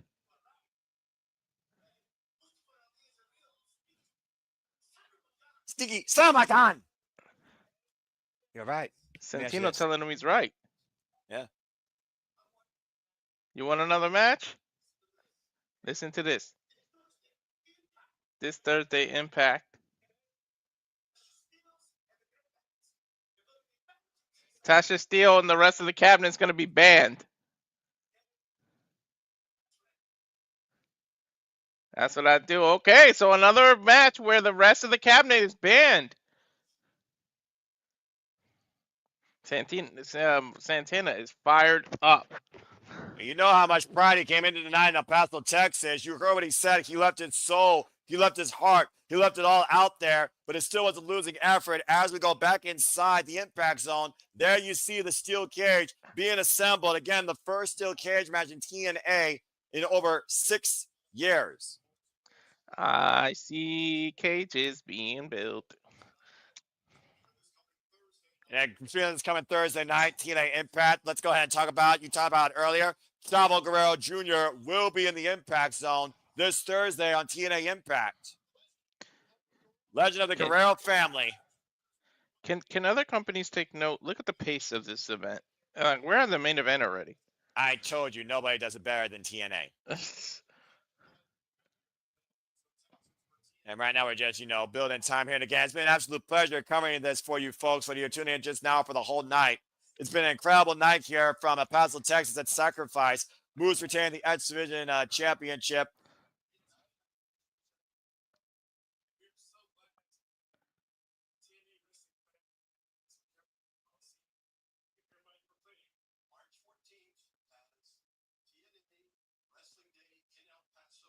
Wow. TNA Wrestling Day. Okay. In El Paso. March 14th of every year. Or just today. Oh, well, Tessa Blanchard actually smiled and it wasn't cocky and cheesy. Again, she is a Diamante, but she also is native to the area, so she's got a lot of pride. Yeah. She's got to put the company over it somehow. Well, I mean, it's the first time that TNA has held any event in El Paso in over 12 years, so just put that in perspective. And why the fuck is this flop coming out on my screen? My God, didn't we see this too already? We saw these idiots win on the countdown to Sacrifice. Suge Knight. Of course, we saw a turn of the mask from the eye allowed First Class to get the victory. It's no class, Noah. A little champagne. I guess they're here to celebrate themselves. Somebody break that bottle in their ass, please. I guess they got reason to be here for whatever reason. I don't give a shit what reason they have. Get off my damn TV screen. Oh, I might go God, it's the penthouse. I might go to Noah's rant if these two stay on my screen. Please do, because I think I chastised enough about those women, and if I go back there, I'm going to have high blood pressure and really have concerns for my cardiologist. Like I said, this isn't first class; it's no class. See, you're too polite. I don't give a fuck.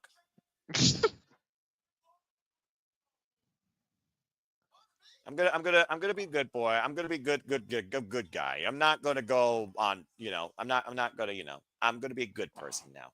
Dude Anyway. can't even tie his goddamn shoes. Tie your shoes before you come out. Anyway, for a night that literally saw Vance Warner and Sami Callihan bludgeon, staple, and literally cut into each other with powder throw in the face thanks to Steph and Lander that allowed Vance Warner to get the win. And what I imagine is going to be the first of many violent conflicts to come. Steve Macklin, with help from Eric Young, whether or not he trusts him or not, was able to beat Frank Kazarian. Leiling Lee brought a valiant effort against Tessa Blanchard, but Tessa Blanchard was able to hit the Magnum to beat Leiling Lee and secure her self-proclaimed spot, Diamante. You know what this is, Noah? What's up? Go ahead. I'm sorry I cut you off, but I'll tell you exactly what this segment is. Go for it. It's just a waste of time while they assemble the cage. It's just a way to give them time to assemble that cage. Yeah, that's true. Anyway, again, pretty much I featured the next chapter of the TNA Knockouts World Championship. We saw the chapter with Wesley finally close with the Rascalz as Ace Austin, Trey Miguel, and Saki Wentz beat Tyson and Tyriek and Wesley. Wesley sent back to NXT, pinned by Zachary Wentz. I think that's about politic as an ending as you're going to get when it comes to that trios action. The tag titles for the Knockouts no longer mean jack shit. Moving on from there, we also saw Mike Santana, proud and powerful, but of course, screwed, cheated, taken advantage of, as Mustafa Ali got a crooked win. Stole it! Literally stole it! We also saw Masha Slamovich smash Cora Jade. Game strategy, though, by Cora Jade. Unable, though, to pin the TNA Knockouts World Champion for the 3 count, as Requiem sent Cora Jade back to NXT. And we also, of course, had just now Moose prove why you trust the system, as Lisa Edwards helped Moose retain the X Division Championship against Jeff Hardy. And I believe that covers everything, unless I missed something at this point, which I don't think I have. Wait, so which match did I get wrong then? Hold on. I think you got the Macklin and Kazarian. No, I don't know. I don't think you got that one wrong. No, the Rascalz. I think I picked you got Wesley. The Rascalz one wrong. You got the I got the Knockouts one wrong. But again, the Knockouts titles no longer matter. So who gives a fuck? Anyway, but again, these two don't matter. Yeah, well, yeah, these two matter less than that. Okay. Anyway, are they picking on a 5-year-old? Probably. Anyway, again, thank you all for tuning in to this watch along for Simple Studios. We get ready for our main event, 10-man steel cage tag team match. Please like, share, subscribe.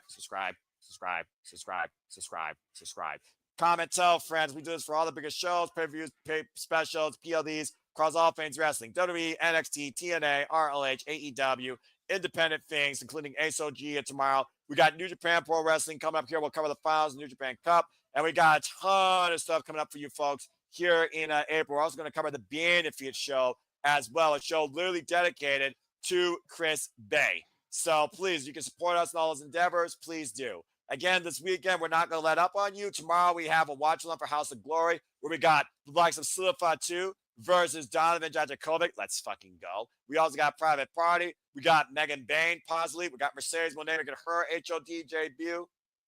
And we also, of course, have Kick-Ass Karaoke Saturday. What? Aztec Warrior? What the fuck? Octagon Junior Little Kidder back out here. Didn't these two already fight? Yeah, they did. But I think they're installing them in Spanish, which, you know what? Who could blame them?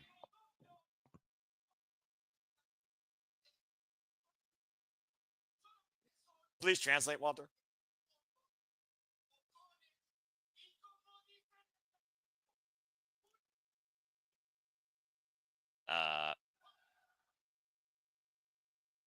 This ain't Pendejo. Well,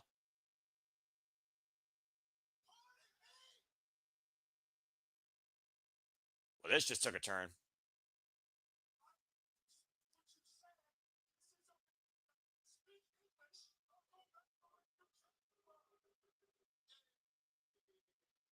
I guess the real kid's going to speak English.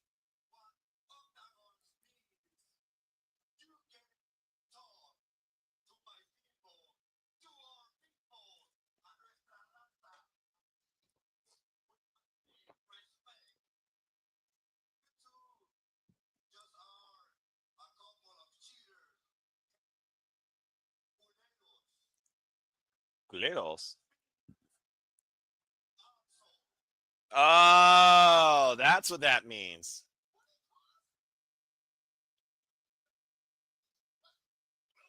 Well, the swing and a miss by AJ Francis.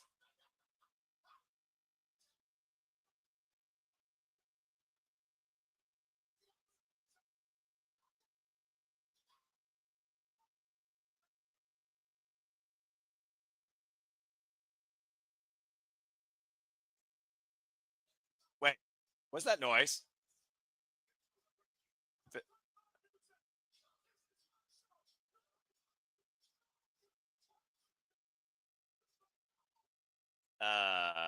They're cutting him off like the Oscars. Hey, at least it's you know. Was I muted that whole time? I was telling you it stood for assholes. You were muted. Oh my god, I was translating everything. Well, that was something. Botch. Now, I'm so now sorry. I was sitting there talking and translating, and I was on mute. It's all good, bro, because now we're going to get serious. Folks, it's time for our main event here. What's been another wild-ass show here tonight, courtesy of TNA, NXT-TNA. It's sacrifice main event time. It's our 10-man steel cage tag team match. Time for history to be made as the System and the Colognes take on Joe Hendry, Matt Hardy, Elijah Leon Slater, and Nick Nemeth. We talked about this match throughout the whole night, Walter. Go ahead. Yep, first cage match in over 6 years. You know what happened? My phone rang and I went on mute, and then they hung up, and I never unmuted. That's brilliant. If only they cut off their mics. But anyway, again, we talked a lot about the way that the System has ran roughshod. Now the Colognes not only want to trust the System, they want to join up with the System. And we saw in that trios match how the Colognes helped the System beat Joe Hendry and company. Of course, Joe Hendry, the guy that holds all the power right now, being the TNA World Championship. And Santana World is the best they're at the 40. I don't care what anyone says. Oh, man. They're free guys. There'll be no inside interference because it's going to take place in a steel cage. I did not expect Santana World to make that announcement. And of course, talking about their last partner, the right Nemeth, the good Nemeth, the relevant Nemeth, the non-Timu Nemeth. For how long is he the right one or a good one? I mean, yeah, the jury's out on there. Their juries also have John Lafos now in the building, or the city. It is Texas, though. This is accurate, also. He's in the room. That was hilarious. And of course, we saw last night on TNA, Leon Slater lost to Eddie Edwards for the System to have the advantage. And again, for those that don't know, this match actually legitimately has rules. It's a 10-man steel cage tag team match. It's lethal lockdown without a roof. 2 teams, 5 competitors. 2 competitors begin the match. After 2 minutes, a new competitor enters the cage every 1 minute until all competitors inside the cage. With the System always having a 1-man advantage. The match does not end until all 10 men are inside the cage, and the win is declared by only via pinfall or submission. That's the only rules, because anything goes inside a steel cage. Yeah, but it does make me wonder how much of it is going to stay inside the steel cage. Remember, there's no roof here. That's true. And there is someone with the last name Hardy in there. And it doesn't mean that we won't see the last of Jeff Hardy after Alicia Edwards screwed him. Well, let's see who the System starts off with here. It's time for our 10-man time main event. The System. Trust the System. I mean, that is a pretty cool theme. I'm not going to lie. Looks like Eddie Edwards is going to lead things off here. The Colognes haven't made that graphic yet. Again, prove that you trust the System, that you work with the System. The System that literally was established last year at TNA, Hard to Kill, where Moose won the TNA World Championship from Alex Shelley. And the System has only grown and taken control of TNA since then. With the addition of JDC, with Alicia Edwards winning her first ever TNA Knockouts Tag Team Championship, any sort of form of gold, by the way, might I add. And also, of course, Brian Myers and the Edwards, former 2-time TNA Tag Team Champions. Now Moose holds the X Division Championship while the system holds no other power since Joe Hendry stopped them last year at Slammiversary, and the ABC and the Hardys stopped the system later in the fall last year. I don't know about somebody being on top of that, 'cause that cage does not look steady enough to have somebody on top of it. Look at it. It's not built to be on top. No, it's not. But let's see who kicks fans off for the opposition. Oh. Oh! Is that Elias? I mean, sorry, Elijah. Botch. Yeah, that's Elijah. Drifting in.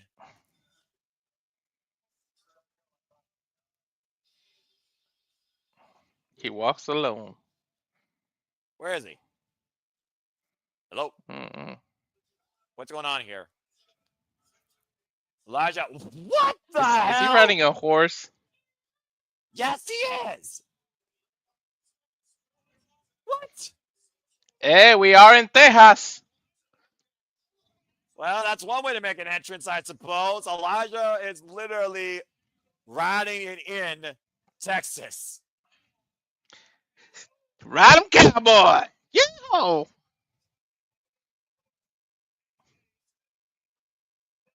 The horse name is Tete, by the way, a 17-year-old stud. I think this is the first time I've ever seen this. I don't recall the last time I see a horse part of a wrestling entrance outside Heyman and Page. That's some real cowboy shit right there, though, for the drifter. I will say that. Hope they Riding didn't feed into the Sacramento. Horse.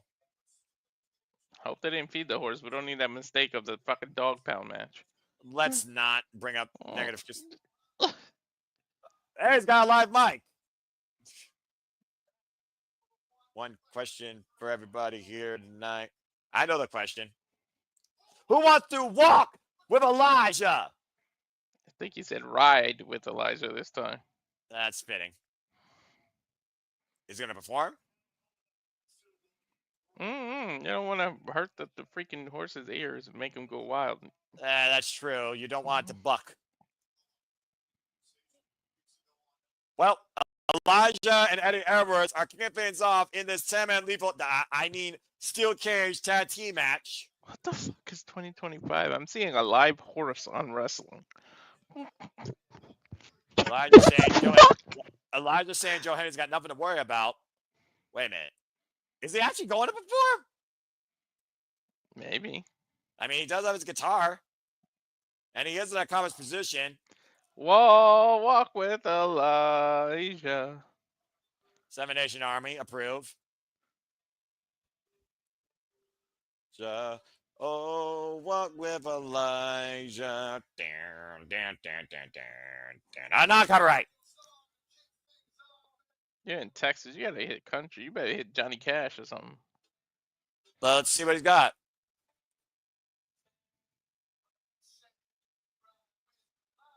See, he said ride. Oh, when I say, do you with Elijah, you say, yes, we do. When I say, do, yes, we do. Yes, we do.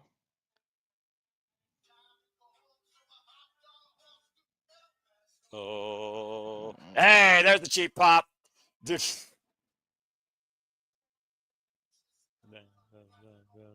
Rage.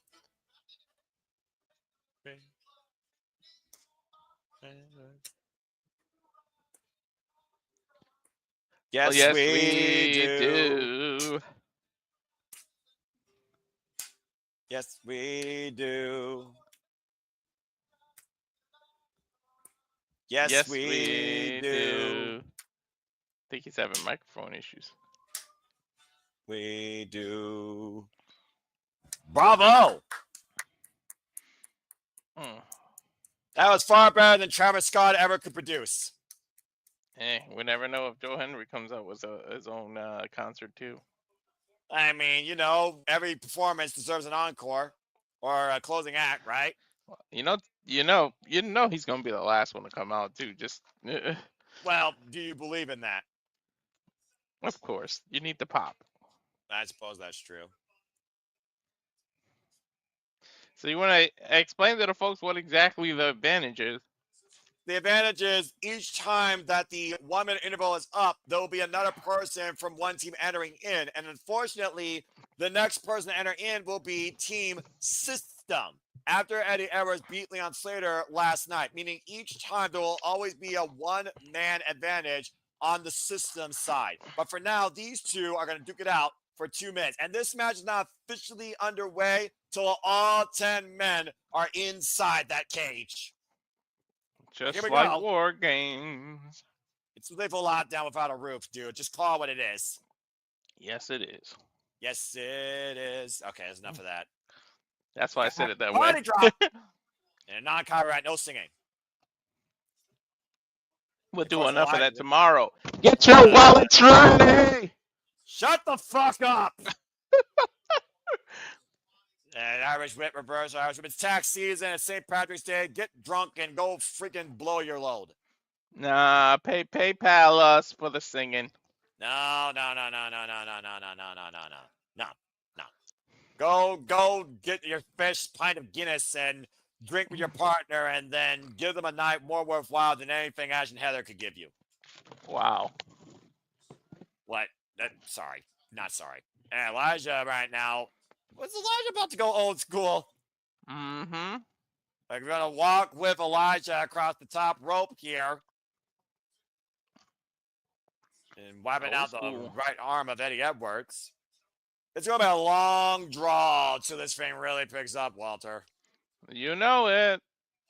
Ooh. You said 2 minutes the first time?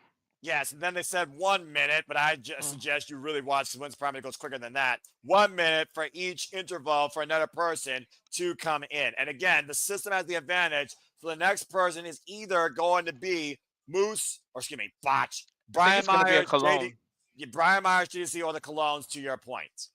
I'm going to guess one of the Colognes. I don't know why. Just a weird feeling. And it does feel like a weird feeling if you ask me. Eddie Edwards, previous challenger, by the way, to the TNA World Championship last year, challenging Nick Nemeth at Turning Point. Oh, a big boot by Elijah in the early going here against Eddie Edwards. Mm-hmm. Oh, and again, let's also keep in mind, Walter, use the steel cage as a weapon. Whenever flesh meets steel. Oh, no, I was wrong. It's Brian Myers. That makes sense. Cage wins. Yeah, and let's keep in mind, Eddie Edwards, Brian Myers are former TNA Tag Team Champions, so this makes a lot of sense. Aren't they 2 times? Yes, they are. Mm-hmm. And this is the advantage I was talking about here. Now Elijah's on his own against 2 men. Oh, and a spear! I know the advantage. I just wanted you to tell people in case they're casual viewers. Yeah, I know, and again, I'm always going to educate the casuals because they're the ones that freaking, keep it going. Whoops, sorry, wrong graphic. Again, a lot of damage can be done in 60 seconds. Especially with only 1 man in there right now in the opposition. I wasn't looking down. I don't even see what happened. Were you trying to show the rules? Well, no, I was just clicking. I was clicking at something else. I was trying to look at the comments, see if anything else was being said here. Oh, okay. And they might be looking for a double team move here. Backpack stunner. System overload. But again, the match isn't official till everybody's in here. That was not a minute. I told you they were going to excel this. But 1 minute back. Uh-oh. The former TNA World Champion, Nick Nemeth. The Nemeth we like. Coming up of a 4-week unpaid suspension after accidentally super kicking Santino Marella. Yeah, but he's laid out, though. Nick Nemeth is still going to have a handicap here at this point, Walter. Mm-hmm. Technically, the numbers are even, but not at the moment. And now Nemeth finding off Eddie Edwards and Brian Myers getting his first dose of action back in a TNA ring. Well, we know when Nick was champion, the System was a pain in his ass, too. Exactly. And, of course, talking about the champion says teammate tonight. The very man that took the title from him at Genesis. Which is why I think he's going heel. And the jury's still out there because at the end of the day, Nick Nemeth does respect Joe Hendry. and does believe in him. That's what he wants you to believe. Well, here comes our next person. I think that was literally less than 30 seconds. Here comes another one for the system. There's a cologne. Orlando Cologne, to be exact, Walter. The former Primo. Of course, they came in and literally disrupted Joe Hendry's concert, and Elijah drifted in, and we saw the Colognes lose to Joe Hendry and Elijah in their TNA Tag Team debut. Tres amigos. Oh no, stolen suplex. Never mind. Oh! Nice twist on a classic. Now Elijah hooking up Primo. Orlando, excuse me. Up and over. Lands on his feet. Ah, backstabber. Yeah, vintage Primo. Vintage clones. Orlando Primo, which is funny because Primo means cousin, but he was Carlito's brother. Go figure that one. The family tree doesn't make sense at all. But you know what? I guess that's cool. Again, this match does not start, folks, till all 10 men are inside the steel cage. And here comes our next participant. Way less than a minute. Yeah, it's like 30 seconds, if that. And again, this will be Team Hendry. Who will it be?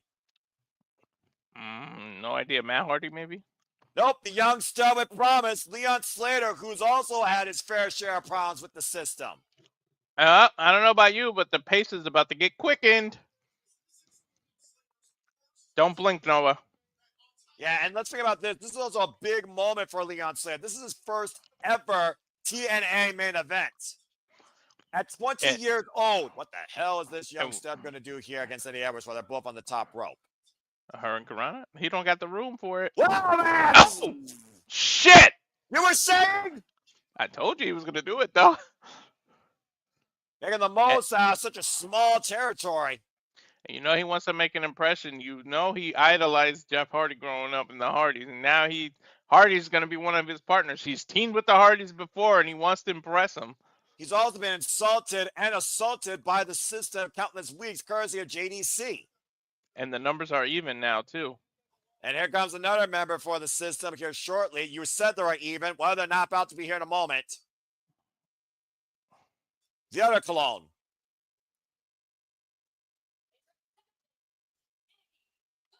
Eddie Cologne now coming in for his brother, Orlando. Now both Colognes are in the ring. Colognes, of course, working with the system here. Nice sweep of the leg there by Eddie. And for those that don't know, yes, that is Epico. And catapult Leon Slater face first into the steel cage. Elijah right now, driven face first in the top turnbuckle. Guys, the Colognes have helped the system regain control here. Irish whip, boot up. Again, this is really going to become a cluster. That's backwards. That's what? Primo. Oh, that's Primo? The other one's a Epico. Yeah, that just popped in my. You realize how little we saw their actual faces when they were the freaking Los Matadores, right? No, yeah, but I just because he's Carlito's brother. The other one's actually is Carlito's cousin. I'm glad someone here came up with the family tree, because Lord knows I can't. Anyway, let's see who's coming out next. His name was cousin, but he's his brother. This is freaking weird. Well, I think that's Matt. Well, while you're trying to delete that confusion, here comes Matt Hardy. Who can barely walk, poor guy. I mean, again, literally near 50 years of age, all right? I don't know what version we're doing with here. Is he iconic? Is he Wogan? Is he broken? Not the version 1. That's for damn sure. I didn't see the stat. Side effect, though, Eddie Edwards. Of course, the Hardys have 2 wins over the system in tag team championship matches, including a tables match. And they're still the current tag team champions. And now Hardy and company are trying to delete the system and the Colognes. Roughly, the Hardys have been in TNA now for almost a year, Walter. Remember, Jeff Hardy returned home. Oh, you know what that's got to mean for Slater to be able to do the twist of fate side effect combo. The plot twist, they call that, by the way, Walter. And here comes, don't celebrate. Yeah, about to say. Don't celebrate too much, because the numbers are about to get out again. Because here comes the last member of the system, JDC, and a steel chair camp, which is legal. Completely. This is the final member of the system, by the way, which means, to your point, we know who's last. JDC introducing a steel chair sidestep, hoisting up Leon Slater. Going to work. Oh! Oh, man. He just lawn darted him into the cage. Yeah, almost a razor's edge. Just hold on to him against the steel cage, to your point. Well, in about 30 seconds, we're going to be saying his name. Say his name and he will appear. Do you believe in your TNA World Champion?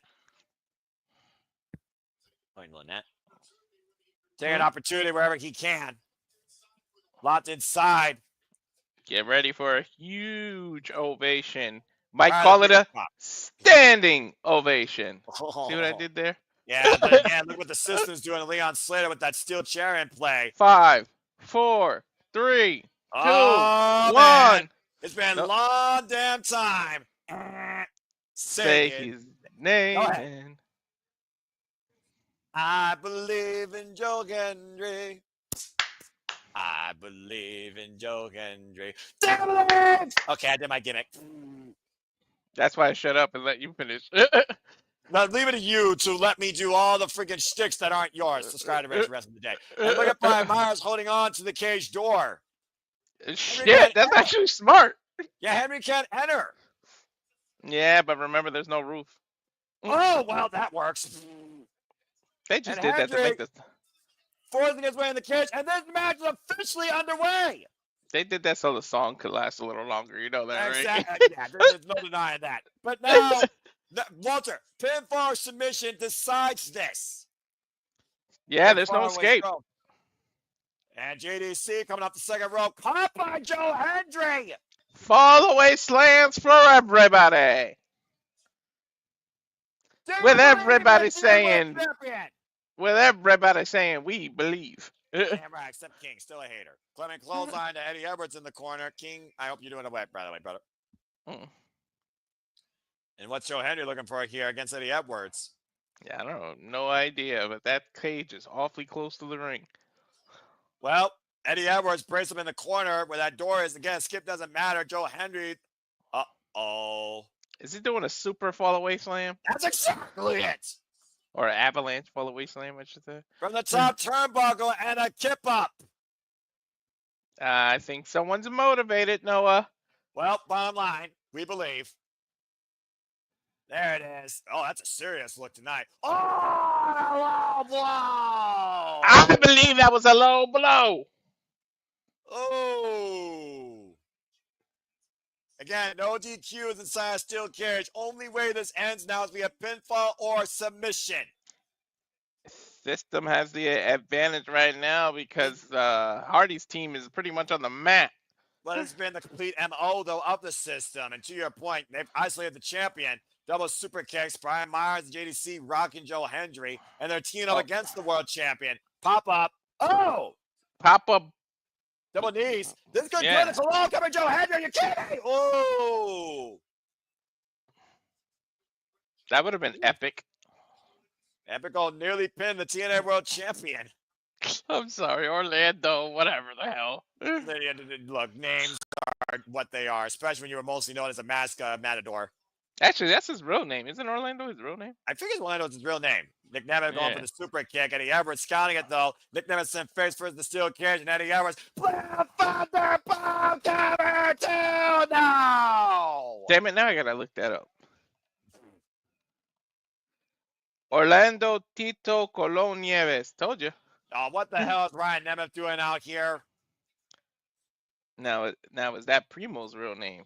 Let's see. No, his name is Edwin. Matt Hardy told Ryan Nemeth, nobody wants to work with you. No one believes in you. I believe you can get the fuck out of here. No one trusted him either. Double team. Whoa, look at Leon Slater with the agility. Okay, we trust this.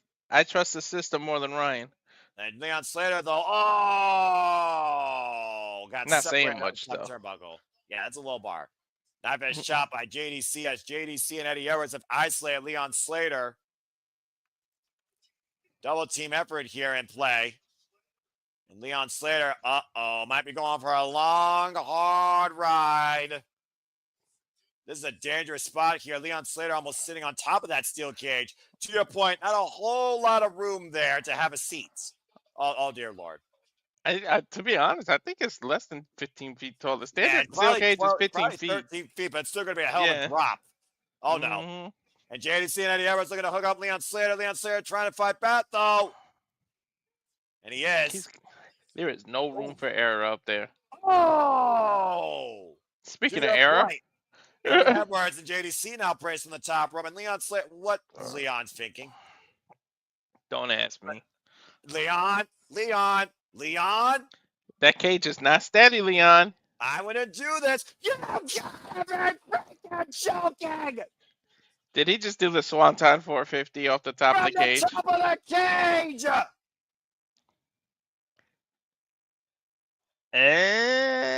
Take a look. Exactly, that's what he did. A Swanton 450 bomb. Wiping out the colognes. And the arm is draped over. Referee, fuck off with Brian Nemeth. Cut the cover. Nemeth pays his attention. Fucking dickhead. Kick out at 2. Nemeth deported. Cover again by friggin' Leon Slater. And one of the clones breaks it up. Can we call a strike? Because he literally took everybody out with that bowling ball. Yeah, Hot Chip just took out that Cologne. It's a cover again. And he saves his brother. Cologne's protecting each other. Danger zone. Fall into the danger zone. And Brian Myers sent face first in the steel cage, and it finally might be time to hook him up. Standing ovation to Brian Myers. Eddie Edwards, though, might get one for his troubles. Oh, just pushed in the corner. Now Elijah gives Joe. Where the hell did they slide that in from? Oh, yeah, JDC brought it in earlier. Yeah, exactly. Remember JDC brought that in there? Oh, wait a minute. What's this? Step up. Oh! Elias with a running knee off the steel chair. Yeah, running start with that knee. Swing and a miss. Hoisted up. And now. Oh! Yeah, I guess punishment for JDC's weird region. Twist that fate! Does he have all the kids he needs in his life now? Oh, wait a minute. Matt Hardy's not done yet. Team Hendry is standing tall. Remember how many times they suffered at the hands of JDC over the year, Walter? Twist that fan, that's the out chair.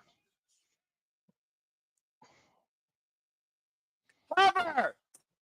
Joe Hendry and company with the win. That was a quick main event.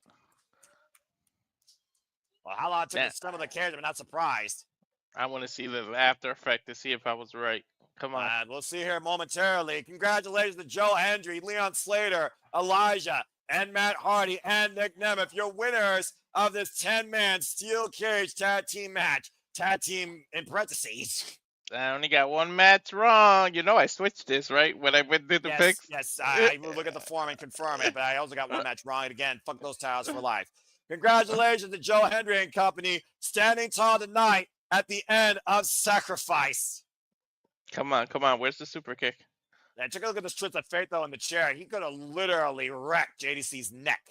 But you know what? It wouldn't be smart of him to turn here when the five of them, the other four are still standing tall. You got to do it one-on-one. Exactly. We were talking about who was willing to sacrifice here tonight. JDC, the living sacrifice for the system.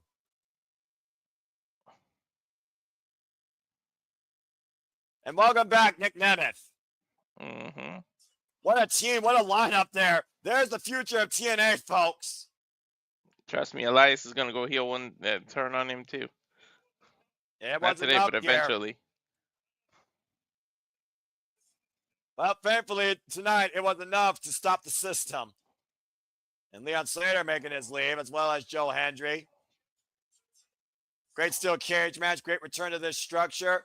Matt Hardy and Nick Nemeth standing tall here tonight on the top turnbuckles, giving the fans a little bit of a celebration. Mm-hmm. In El Paso, Texas. A hell of a turn to El Paso, Texas, by the way, after over a decade plus. Is that the little brother? And what is Brian Nemeth doing? He's locking the cage. I told you he's about to go heel. I don't know what Did I say it? Yeah, you might be on to something, but for right now, I think we're about to go off the air as Ryan Nemeth is inside the cage with Nick Nemeth and Matt Hardy isolated. Nick is gonna kick Matt, and the cage is locked. No one's gonna interfere. Oh, what the fuck! Take yourself, Nick Nemeth to Matt Hardy. What the hell? No, I've been Nostradamus all night. Damn it, Walter! What's this about? I told you. Well, The brothers want the title. and Ryan Nemeth and Nick Nemeth are literally assaulting Matt Hardy. And then no, and to your point, there's nothing no one can do about it. That's still chairs in the ring, by the way, and they're fending off everybody. God, please, famous sir on the chair. Told you he was gonna go heel. And look at this, Ryan Nemeth. And literally Matt Hardy is laid out. We need the things Walter predicted counter now. Oh, wait, man, look at Leon Slater trying to get in there, but again, you risk your fingers being smashed with that steel chair in Nick Nemeth's hands. There's an equalizer in there. Well, I understand Nick Nemeth's loss. He lost the TNA World Championship, but he lost it fair and square to Joe Hendry. And again, why don't you play John Layfield? Does John Layfield play a part to this? And Matt Hardy is busted open as he rakes him across the steel cage.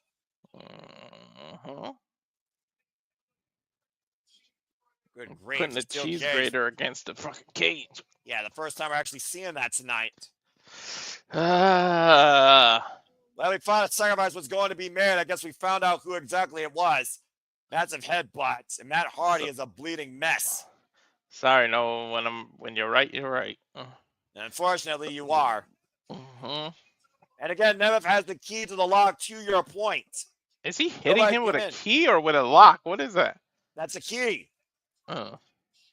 Again, no one can get in as long as that steel chair's in play because you risk your hands being smashed. So I get some bolt cutters. Right? Well, why don't you all climb at the same time? They can't swing at all of you. Well, this is just sick and deplorable, despicable and pathetic. I expected Nick Nemeth to be a better brother and a better man, but obviously I was wrong here tonight at Sacrifice. Culero! Asshole! Well, I guess we'll see if Matt Hardy actually survives to tell the tale Thursday night, but for now, TNA Impact's off the air. This has been TNA Sacrifice from Walter Cruz and Noah Foster. Thank you all for tuning in. Nick Nemeth and also Agitated by Elegance. Fuck you. I told you. I still hate you and JJ both for that, and fuck the TNA Knockouts Tag Team Championships. Not the sleaziest pimp would hire those two bimbos. Anyway, we'll see you all tomorrow for House of Glory and the Saturday shenanigans. Thanks for tuning in to our coverage of TNA Sacrifice. You all made this possible. We love doing this for you. Again, please subscribe. Still a tremendous show tonight, Walter. And also, please stay tuned for Datilla, as I'm sure she'll be doing her own coverage of this when it's wrestling time on her channel. Go follow her at Rangers of Wrestling. But for now, you know how I leave you. Make a positive patch in life. We'll see you tomorrow. Have a good night. Cut the freaking stream. Kick-ass karaoke, baby. Make Noah sing! Make Noah sing! My dignity. Fucking hell. Fuck you, Ash and Heather! My sacrifice! My blood pressure.